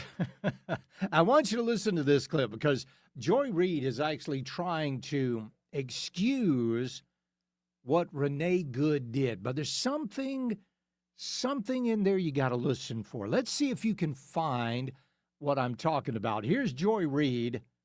Here we go. This woman was part of a group of people who they train to try to be ICE interrupters. Mhm. And what they try to do is observe what ICE is doing, film them, and try to use their white privilege, to be honest. They're mainly white people. Which is what we ask. Which is what we ask them For- to yeah, do, 'cause- right? yeah. Because black people, like, we can't put our bodies on the line because cops will shoot us. And so the presumption had been, particularly a white woman, because remember, part of the rationale for doing this with ICE is to save white women, Yeah. pristine white women, from being ravaged by, criminal brown men. Okay, so she's trying to excuse what Renee Good did, but you can tell she still hates her. She still hates her. She hates white people. Joy Reid is probably the biggest racist on the planet. I couldn't imagine somebody more racist than Joy Reid. You could just hear it in her voice. So what they're asking white women to do is go out and put their bodies on the line. Well, they're ramping up the violent rhetoric, even though you get people like Keith Ellison and you got Jacob Fry and you got Tim Waltz out there, and they're talking about, we need to tone down the rhetoric. Well, let's take a listen to some of this rhetoric. This is actually for ICE. Do you think he's going to give a if we kill you? He's not. He's not. He'll forget you even existed faster than I will. He doesn't give a When we kill you? Oh, let's take a listen to this guy. Hey, so look, I'm just gonna come out and say it. I don't really care about the consequences anymore. I don't care. We need to kill these people. There's just an alternative. I don't care if you say, oh, I've got the crazy eyes, whatever. Yeah, I do feel crazy because we've had 3 people die in 72 hours, and we've had over almost 30 die in the last year to a group of quote unquote law enforcement that is basically just buffed up mall cops, right? Who are gun triggering happy Proud Boys. Let's call them what they are. It's the Proud Boys. Why do you think we didn't hear about them? Any of you heard about the Proud Boys all year? Suddenly no more Nazi marches? None of that. Right. There we go. They're Nazis. Peyton said it best. They're Nazis. And the only way to stop this, let's be honest, is going to be to get violent. We got to get violent, people. They're planning it. They're doing it. They're beyond the planning stage right now. Let's listen to this crazy lib in Minnesota. They out here harassing us, grabbing us, snatching out here doing dumb Fight back. Grab your gun and kill these bro. It's your right as an American. They say Renee died in self-defense. In Minnesota, there is no self-defense law. There is no self-defense law. Fight back. You might want to double check that self-defense law because Tim Waltz, him own self, young man, signed into law a bill that says you can use deadly force if someone is trying to take a vehicle and use it as a weapon against you. Tim Waltz signed that bill. They are the most violent among us. And they know it. They absolutely know it. And they don't, you see, and again, I'm reading Animal Farm. And I had completely forgotten about the puppies. When Napoleon took the puppies from the mother dog and took them up into the attic where they stayed until they appeared. And then when they appeared, I don't want to ruin it for you in case you want to go back and read Animal Farm, but you do it and then you'll go, oh my God, Charlie, you're exactly right. They have taken these young people, That's why they're so interested. That's why they were so interested in forcing all of this indoctrination on. They're not being indoctrinated. Hold on. They're being radicalized. When they go to high school, when they go to college, they're not just being indoctrinated, they're being radicalized. When you take those three books, when you take A Brave New World by Aldous Huxley, when you take 1984 by George Orwell, and when you take Animal Farm by George Orwell, and you put all of those together and you start seeing what this plan has been all along, to educate the young people just enough to be good foot soldiers? Wow. Let's go to Jake in Asheville or Nashville? Which one's he in there? Anyway, Jake, welcome. Howdy. Howdy. Hey, so I was listening to you talk about what these libs said is violent rhetoric and all that. Right. How do you put that next to the person who called into your show on the 22nd of December who called for the murder of all Muslims, and you refused to disavow it on the air? Well, I certainly ended the phone call pretty quickly, didn't I? No, sir. You said no, sir. You are exactly right, Jake. I appreciate you calling in. All right, WORD Talk Line, 800-9050-989. That's also the Common Sense Retirement Planning text line. They are the most violent, and they know it. We'll be right back. It's the Charlie James Show. News Talk 98.9 WORD, the voice of the Carolinas. Keeping Carolina conservative. It's the Charlie James Show. News Talk 98.9 WORD, the voice of the Carolinas.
Right now, it's 57.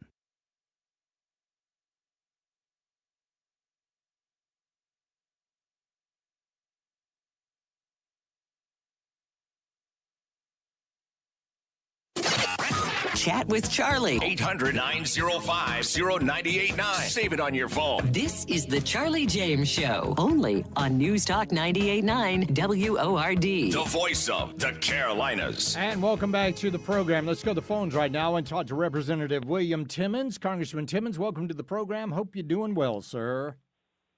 Charlie, good afternoon. Great to be with you. I'm actually just off the House floor. We have a vote series right now. We've got a couple of Republicans that think unions aren't terrible and are basically shutting down the floor right now. So it's a fun afternoon for me. I hope you're doing well. Absolutely. Boy, I tell you what, let's talk about something a little here locally. The shooting of the police officer in the law enforcement parking lot. Have you seen that video? It's honestly shocking that the officer survived. I mean, they're just under such incredible danger at all times. I mean, that was just a completely random act, and it's just incredible that he survived, and I'm so thankful for that. Absolutely. But this whole anti-police, anti-law enforcement rhetoric, I mean, it's becoming deafening out there these days, isn't it?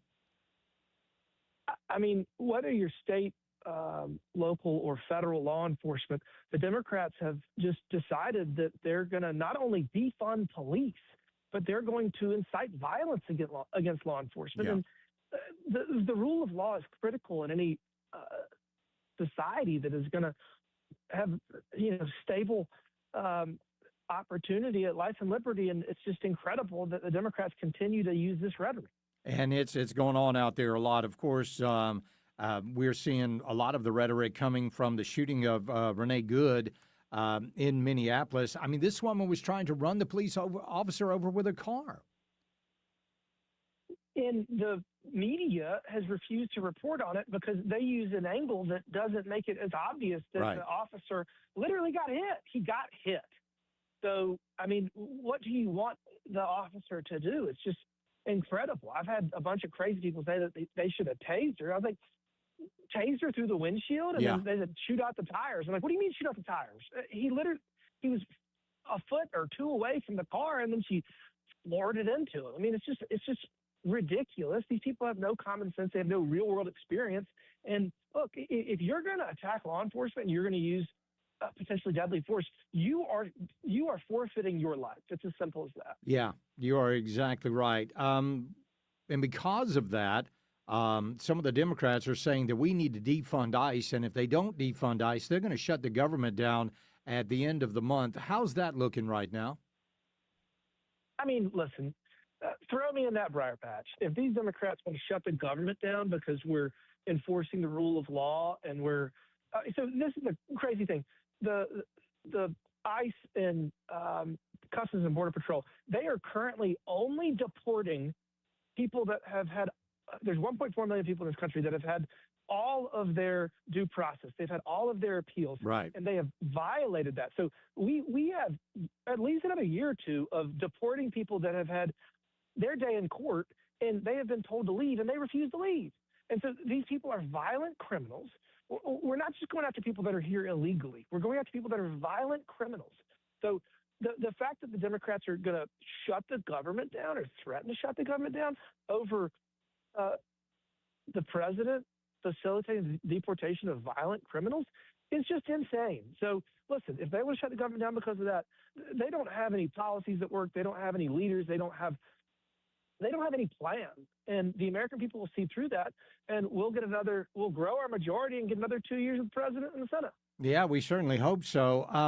And of course, the president and Homeland Security removing the temporary protected status for Somalians, telling them to go ahead and self-deport. But when you take a look at that, and then you look at what's going on, because I don't see anybody over on the left that is making any big encouragement to the people of Iran who are literally fighting and dying for their liberties. Well, one, I mean, previous administrations have brought in millions of people into this country under the guise of temporary protected status, and that was always going to be temporary. So yes, you do need to always be prepared to go home, and the time has come and gone. So that's going to happen. As for Iran, that is an authoritarian government. We should have never seen the fall of the Shah. And I mean, the fact that we're here and the Iranian people are trying to stand up and fight this oppressive authoritarianism, and the Democrats are just sitting there screaming and yelling at President Trump because he's basically egging him on. I mean, again, they're detached from reality. And so it's yet another example of a policy that is very clearly in the best interest of this country and the world. And the Democrats, it doesn't matter what the president says. They're going to take the opposite opinion. And it's kind of comical. Yeah, it really is. So do you think that, I mean, I think last time we talked, you said you were pretty sure there was going to be a government shutdown on the 31st. Are you still holding to that? I am, I would say it's still more likely than not. It's still more likely than not. We got at least a partial. But we will likely have to put a continuing resolution on the floor, and the Democrats will have to decide whether they're going to oppose it or not in the Senate. And, you know, the Senate can continue to play these games, and the American people are going to hold the Democrats accountable for it in the midterms. Yeah, you're exactly right. You've also co-sponsored a bill that would block members from stock trading. I know you're getting a lot of pushback on this. What does that bill entail? So it's really, I'm not getting any pushback, actually. Really? So there were all these different proposals, and what this proposal has done, and it went through the committee process, and it's actually a pretty good bill. So when you get elected to Congress, the day you get sworn in, whatever stocks you have, you cannot purchase any more publicly traded companies. And you have to give 7-day notice before you sell those. And it applies to you, your spouse, and any dependent child. So listen, this job is difficult enough, and to try to force people to divest themselves of any publicly traded companies and then not take benefit from the stock market, I don't think that's right. But I think it's reasonable to say that we shouldn't be allowed to use the information that we get here to then make informed decisions. So it threads the needle. I think it's a good compromise. Again, I don't own any publicly traded companies. I literally have not since I was like 20. So this doesn't really affect me, but I do want to make sure that we have the ability for people to come and serve here and not unnecessarily penalize them and their families. So I think that this bill is a good compromise. And I was an original co-sponsor, and my good friend from Wisconsin, Brian Stahl, was the lead. And I think this is going to get a vote on the House floor probably within the next couple of weeks. So basically, when you become a member of Congress, the stocks you have, you keep, can't go in and buy more, and you got to tell somebody when you sell it? You have to. So I think this is an important thing. So giving 7 days public notice. So let's just say, a member of Congress has some energy stock and they're going to sell it. So they then have to say, I'm going to sell this amount of shares of this stock in 7 days. And then that basically becomes public information. And so there's no insider trading in that person, one, did not get the benefit of an instant sale, and two, the entire world knew what they were going to do before they did it. Does that make sense? Yeah, it does. I mean, it's just it's a level of transparency that I think the American people need, because, I mean, when you see how some of these members of the House and the Senate have really enriched themselves far beyond what even people like Warren Buffett have done, I mean, people start to scratch their heads. Listen, I couldn't agree more. I have not owned a publicly traded company because of that. And, I think that it's reasonable, and I think this is a good next step. Now, that said, I mean, I think we're going to have another issue with congressional pay. Having lived in two places, and this is the beginning of a bigger conversation about the ability for members to serve in Congress and making this place less terrible. But, I'm going to do this for one more term, and I'm going to go back out in the private sector. It's going to be somebody else's problem. There you go. All right, Congressman William Timmons, always a pleasure. We'll talk to you again soon. Thank you. Hey, great to be with you. Thanks. Take care. We'll be right back. It's the Charlie James Show. News Talk 98.9 WORD, the voice of the Carolinas. Hey, it's Tara. I do the homework and give you the facts every morning starting at 6 on The Tara Show, only on News Talk 98.9 WORD, the voice of the Carolinas.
Act on the Common Sense Retirement Planning text line. 800-905-0989. Text or call. One number does it all. 800-905-0989. This is the Charlie James Show on News Talk 98.9 WORD. The voice of the Carolinas. Oh, my goodness. I got somebody on the text line saying, Charlie, he leaned into the car. Yeah. Okay. Okay, he leaned into the car. You get these other people that say, well, he shouldn't have been standing in front of that vehicle. Well, she shouldn't have been sitting in front of an officer's drawn firearm. If you were staring down the barrel of a police officer's firearm, you have made a serious, bad decision somewhere along the way. And that's exactly what Renee Good did. She tried running, and the only thing that is making these people see that way is that they've been radicalized. Their ideology. They have heard for so long that police officers are bad and they are militarized and yada, yada, yada. I'm telling you what, propaganda works. Propaganda works. And the mainstream media and the folks on the left have been using propaganda. Wait a minute. Hold on. Why was that officer just sitting in the parking lot in Greenville? Why was that? Why was that Greenville police officer just sitting there in the parking lot? How dare he just sit there and allow somebody to come up and shoot a 12-gauge shotgun into his car door? How dare he?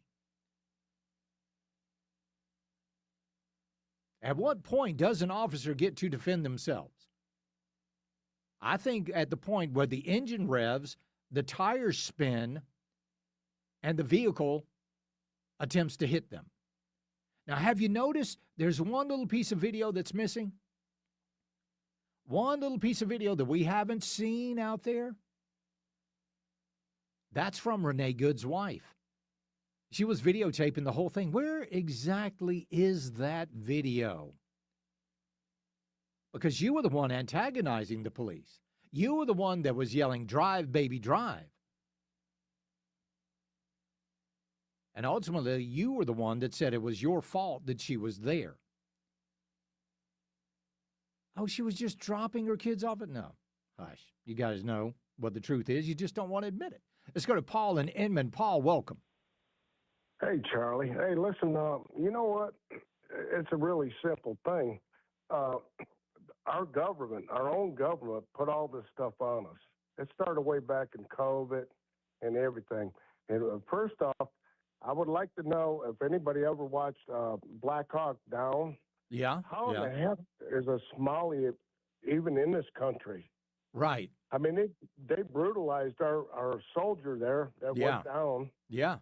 And they're, you know what I mean? Charlie, this is, and I will say you one thing. This is, people's had enough. I don't know where the breaking point is, but it's coming. I'm telling you, it's coming. It's coming really close. We are very, very close to it. I appreciate it, Paul. Ralph is in Gaffney. Ralph, what's on your mind? Charlie, we were founded and have grown into a Christian nation, but now we're going away from Christ. Yeah. One of the things we were taught is to obey the laws of the land that we live in.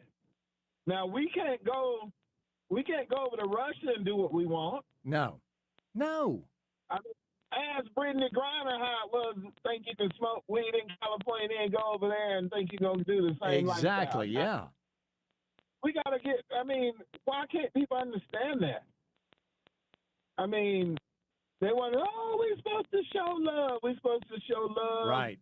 That means that we can't be loved and have truth, too, which means you violated the law. You got to leave. Exactly. And now that Trump has removed the temporary protected status, well, they got to go. I appreciate it, Ralph. He's exactly right. The moment that police officer said, "Get out of your vehicle," that woman was under investigative detainment. She was detained by police officers. So now we got this idiot over online saying, "Oh, the car was past him when it fired." Well, how did that bullet hole end up in the front windshield then? See, these people don't exist in reality. They really don't. They don't exist in reality. This woman tried to run him over. Face it. Just face it. That's exactly what happened. So, Charlie, the left live by the saying, it is easier to fool someone than to convince someone they've been fooled. Oh, yes, I say that all the time. Lots of people out there have been fooled, and nobody has been fooled more than the white female in this country. They are now willing. I saw a video today of a woman. There was no audio to the video. It was just, graphics. And she was talking about how she just dropped off her children, and she had a very concerned look on her face. She looked very nervous as she drove her car. And she says, "I've just dropped off my children, and I'm paraphrasing here, I just dropped off my children, and I'm going to do exactly what Renee Good did, knowing what the consequences might be." So what you're telling me, ma'am, is that your radical ideology is more important than your children? Is that what you're telling me? And again, I know I talk a lot about George Orwell, but he was right on so many things. So many things. And he was right on women. He said it was always the women, and above all, the young ones, who were the most bigoted adherents to the party, the swallowers of slogans, the amateur spies, and the nosers out of unorthodoxy. It's the women. The women in this country are willing to die and be separated from their families for the sake of illegal criminal aliens in this country. Just think about that for a second. Hush, hush, hush. Think about that for a second. They are more than willing to die for that ideology. That boggles the mind. They are so radicalized at this point that they just can't even see that they're no longer fighting for Americans. And this is absurd and it's dangerous because these women also, they have the children, and they're pushing these radical ideas, these crazy ideologies onto their children. White women in this country are the biggest problem that we have. We'll be right back. It's the Charlie James Show. News Talk 98.9 WORD, the voice of the Carolinas.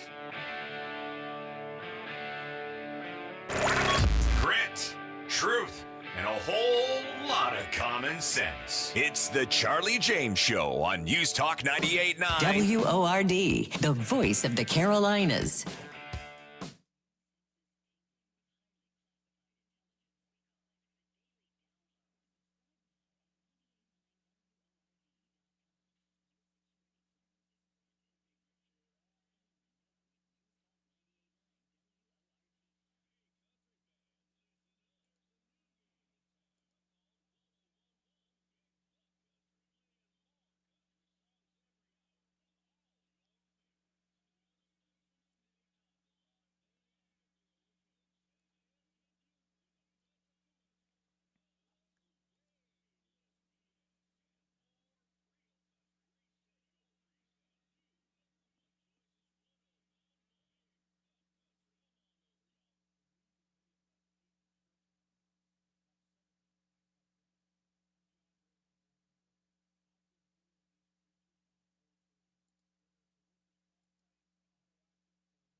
Charlie. Let's talk.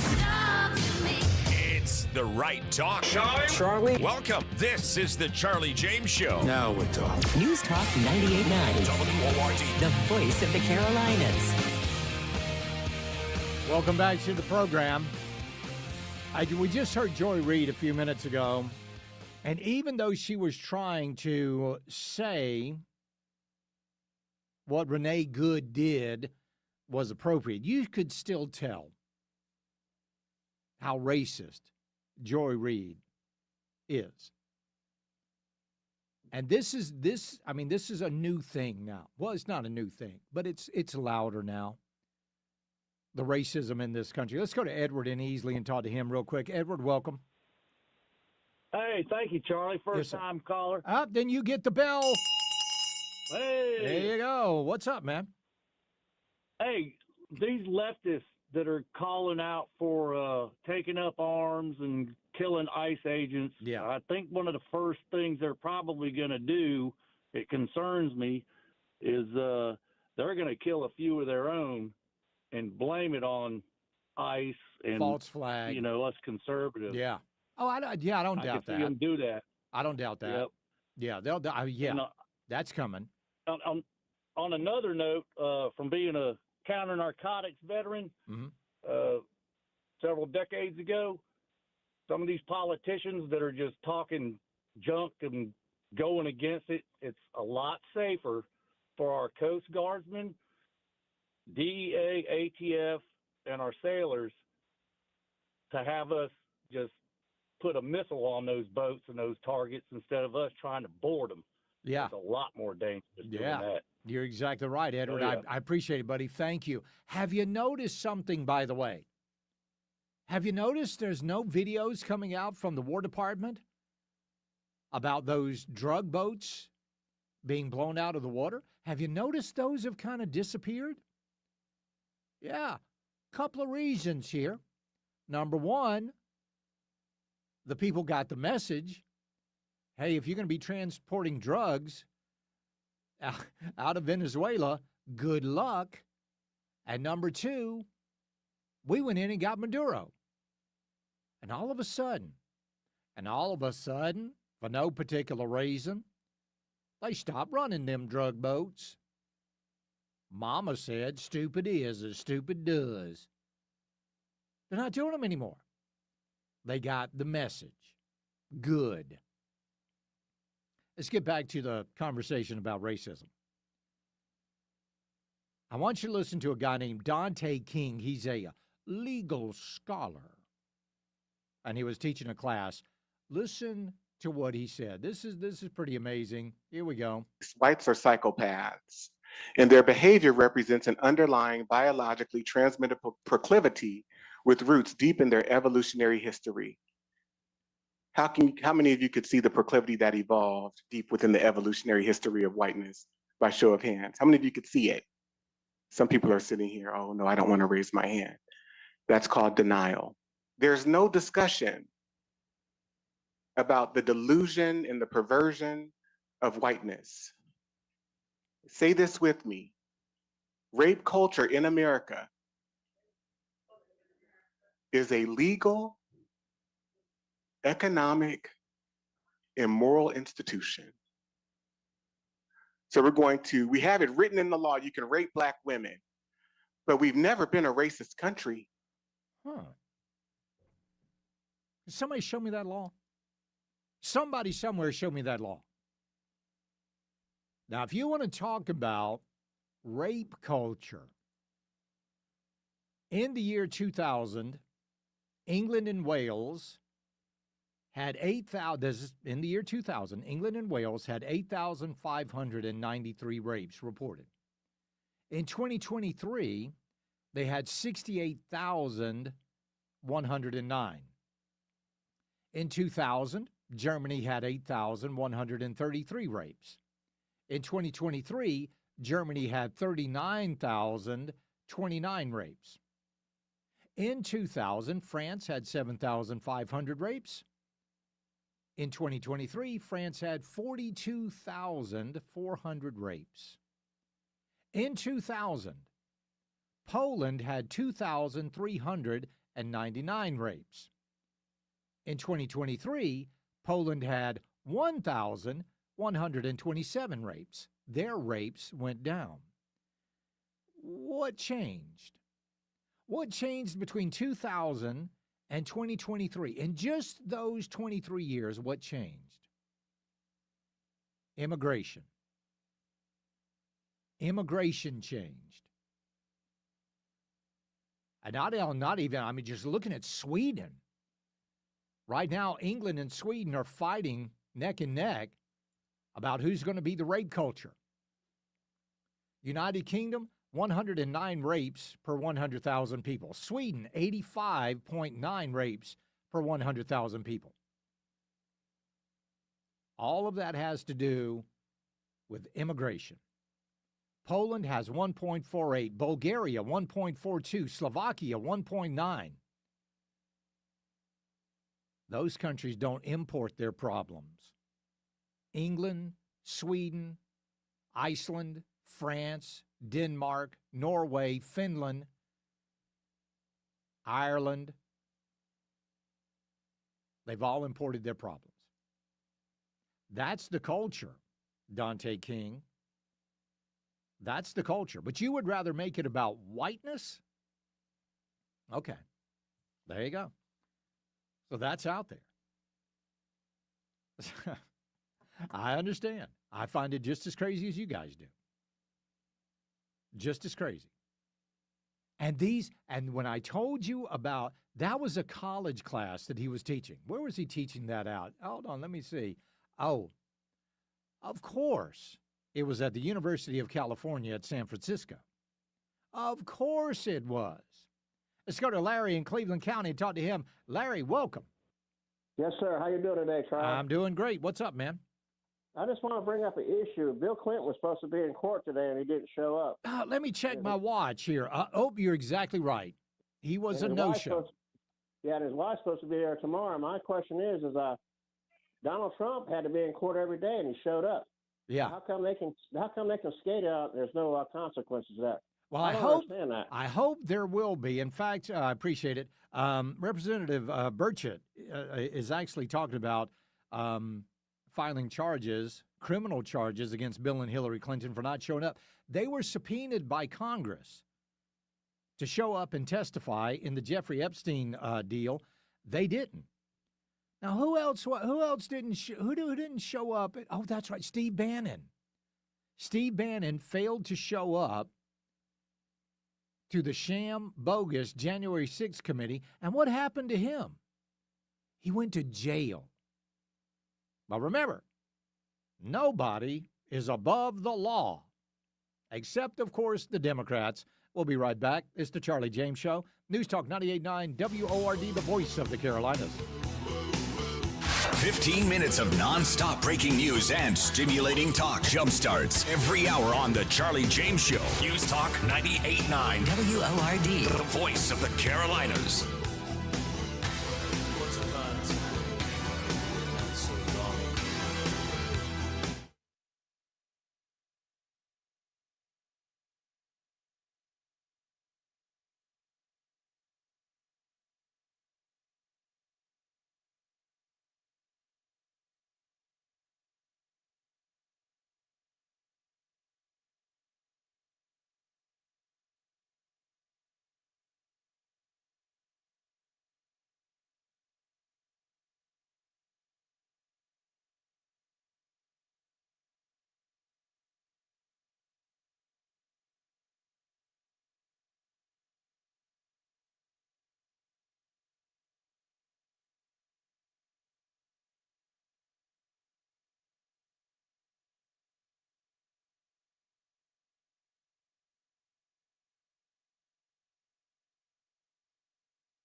Charlie Speaks. You listen on your time. Get the show on demand. Text podcast to 800-905-0989. The Charlie James Show on News Talk 98.9 WORD. The voice of the Carolinas. Well, the GOP has voted to give $5 billion to foreign countries. Here's Representative Tim Burchett. We had 3 bills tonight, and guess what? I voted against every dadgum one of them. The only bigger travesty, I think, in this country is that Johnny Paycheck is not in the dadgum Country Music Hall of Fame. How does that happen? Google the guy. He's got huge, huge following. Anyway, don't get me started. 3 bills. Remote Access Security Act is by Lawler.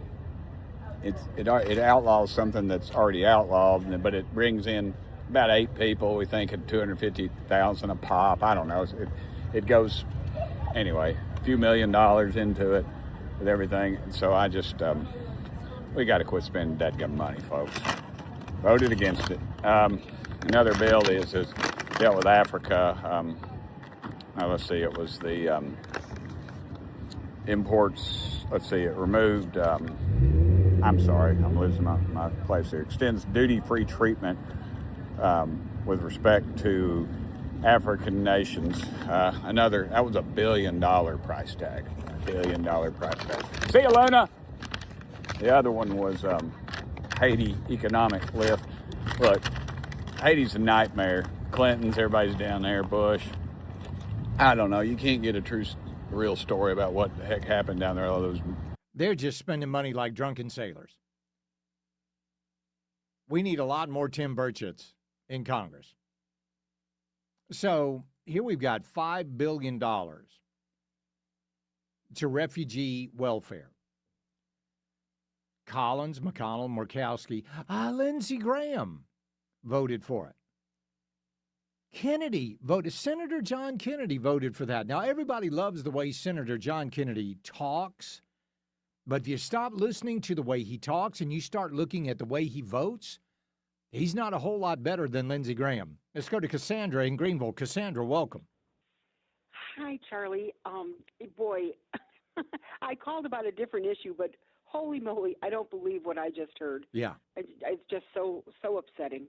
Well, I called actually with 2 questions. One is I have not heard the answer to this. As far as the police department in Minneapolis, what is the percentage of Somalians who make up the police department? That's a good question. I don't know. Okay, I thought maybe it was out there and I hadn't heard. It's probably anything, substantial.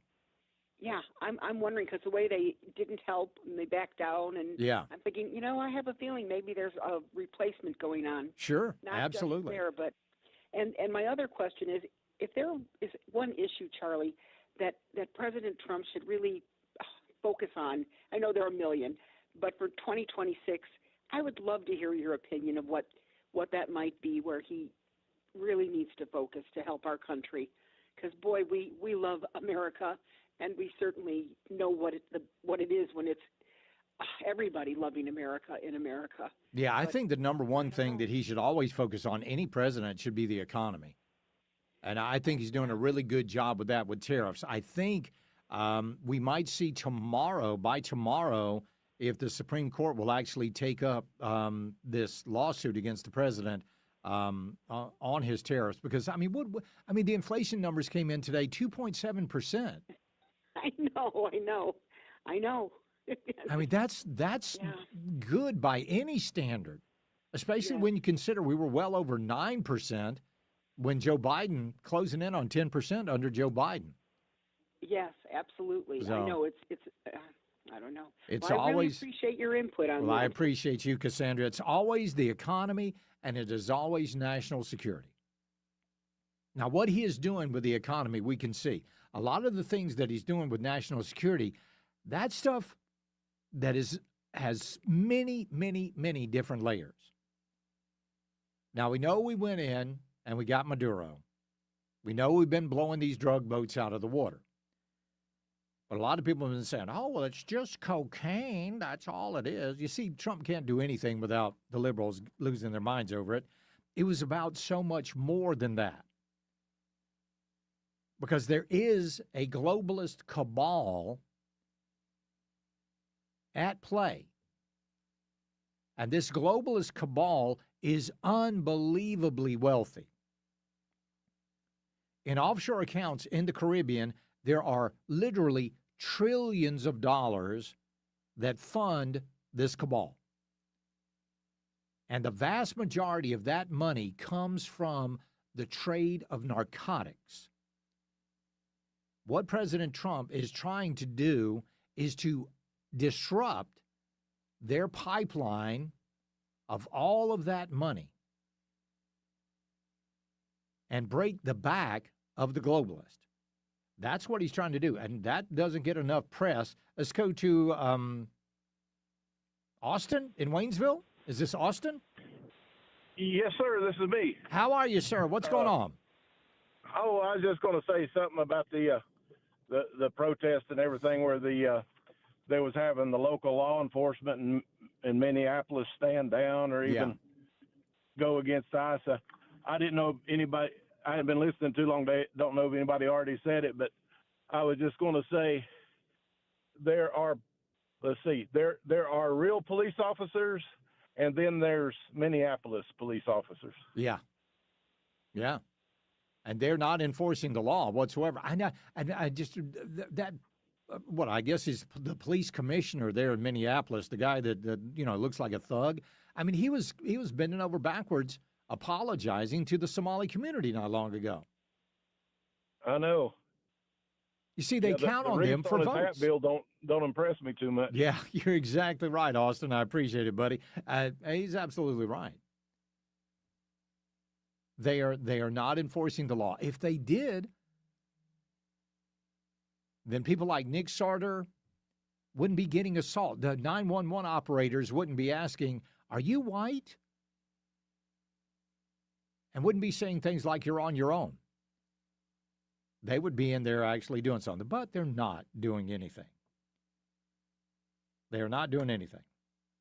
So, pretty amazing.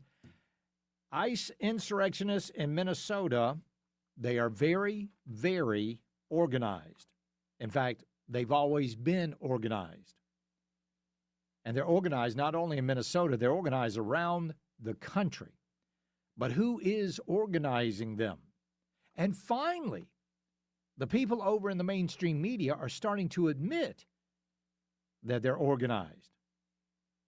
We'll tell you all about that coming up in just a matter of minutes. It's the Charlie James Show. News Talk 98.9 WORD, the voice of the Carolinas.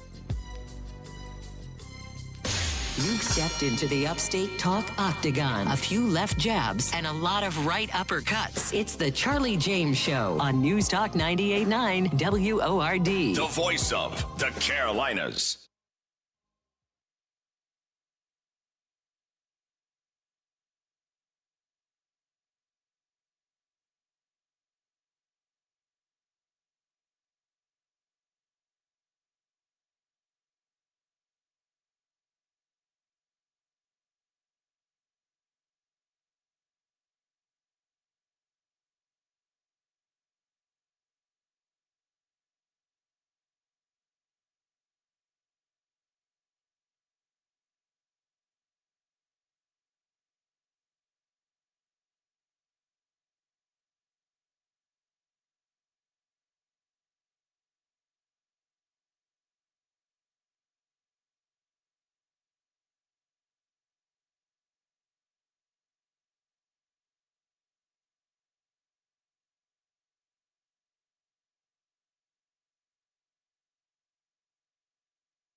Let your fingers do the talking. Text the Common Sense Retirement Planning text line at 800-905-0989. This is the Charlie James Show on News Talk 98.9 WORD. The voice of the Carolinas. All right, let's go to the WRD talk line. We'll talk to Robert in Mills River. How you doing, Robert?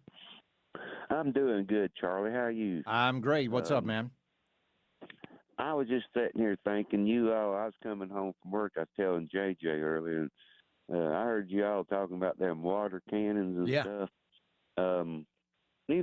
That'd about be fun, I bet, to get you. No, if you got dressed up for it is no fun at all. That water hurts, man. But I tell you what, I appreciate it, Robert. It is it's almost poetic the way liberals will fly through the air when they get hit with a water cannon. It's a beautiful thing. It's almost like a ballet type situation. All right, WRD talk line 800-905-0989. Well, Harmeet Dillon she makes a really good point here. I want you to listen to what she says about what happened when she tried to bring Antifa members into court. The first case that we took on was the case of Andy Ngo, the journalist in Portland, Oregon, and he was exposing the Antifa violence happening in that city. Andy was attacked on 2 different instances by gangs of these Antifa thugs for doing journalism. They recognized him, they violently attacked him, and when I saw him assaulted, I reached out to him, so we're going to go after them and sue them for attacking you. But we wanted to send the message that it wasn't going to be free to just attack journalists in the United States. Poor Andy was, beaten twice and suffered significantly from that. Each of them showed up in court after I sued them with their own lawyers paid for by Soros-funded, Tides Foundation-funded nonprofits. And so there's a whole edifice of nonprofits on the left that pays for these violent thugs to do what they do with impunity. Yep. You're exactly right. You commit a crime, don't you worry. If you're a radical leftist, you have your lawyer paid for you by George Soros. Let's go to Donald in Spartanburg. How you doing, Donald? Appreciate it, Charlie. Yes. I just heard where you said we're going to give away $9 billion. Well, I think that makes my was it $9 billion? It's 5.7. It makes my blood boil. Yeah. We got people over here that's on the. We got homeless that needs that money. We can know all that. They need to explain to themselves, Lindsey Graham, why they voted that way. Not only that, I want to ask you this: does the president have any authority to block that? Can he block that? That I don't know. Now I don't know. I'll be honest with you. I don't know. Another thing, I got another point to say. I love President Trump. To me, he's the greatest president ever. But the only thing that bothers me about these crazy people up north and Democrats up there, what he needs to do instead of sending 2,000, you're gonna have to overwhelm them. Yeah. I'd send 20,000, block roads. Don't send a handful of people up there. Send a bunch and take control of it. Not only that, he needs to come on TV. I'd come on here tonight and make a statement saying we have been invaded. Yep.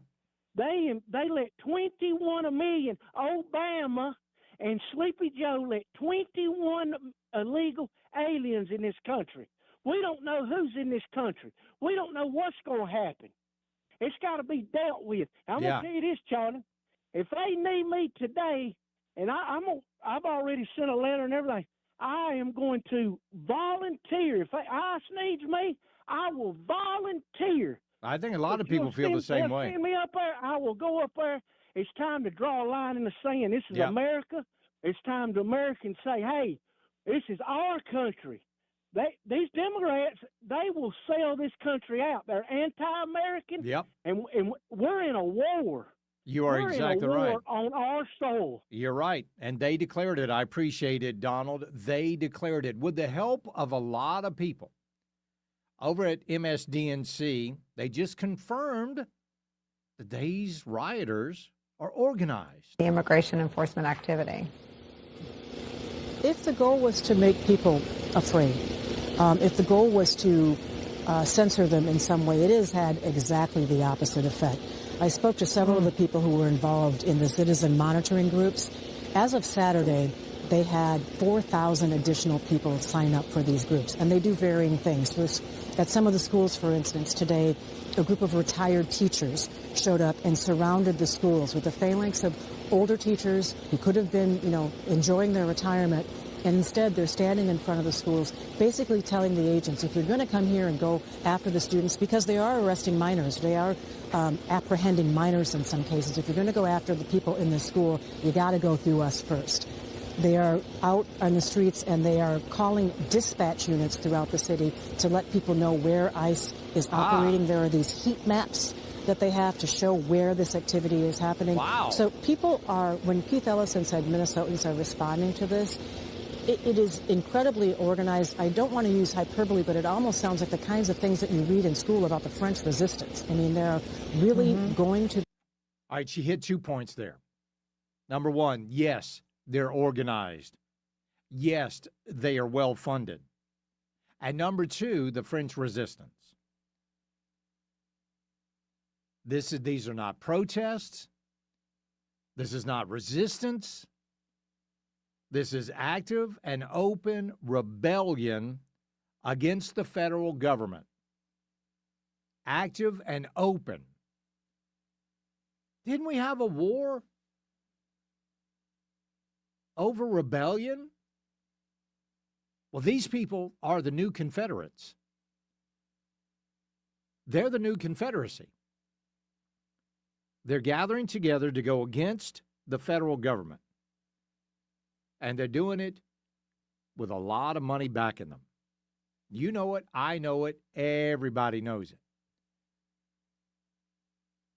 And I don't think we've seen the end of this. I don't think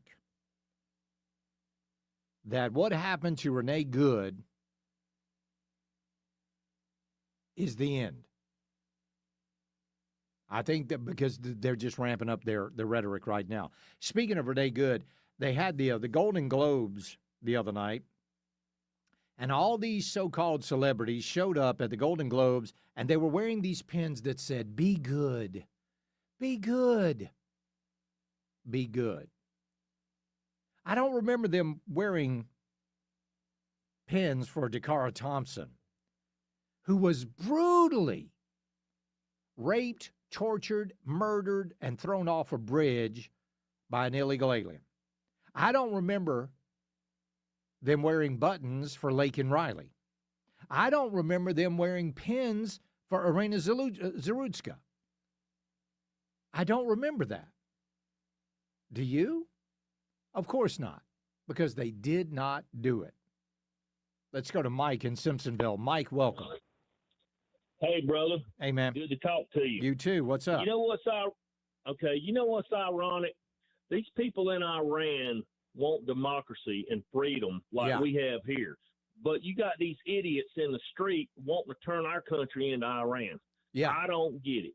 I don't either. I don't even walk to my mailbox without my sidearm on no more. I'm serious. That's probably a real good idea. And notice nobody on the left has come out in support of those people in Iran. Exactly. There are no marches. They're only supporting the failure of the United States of America. That's the ultimate goal. You're right, Mike. I appreciate it, buddy. We'll be right back. It's the Charlie James Show. News Talk 98.9 WORD, the voice of the Carolinas. Giving the left heartburn. Afternoons 3 to 7. Dum. It's the Charlie James Show on News Talk 98.9 WORD, the voice of the Carolinas.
text or call.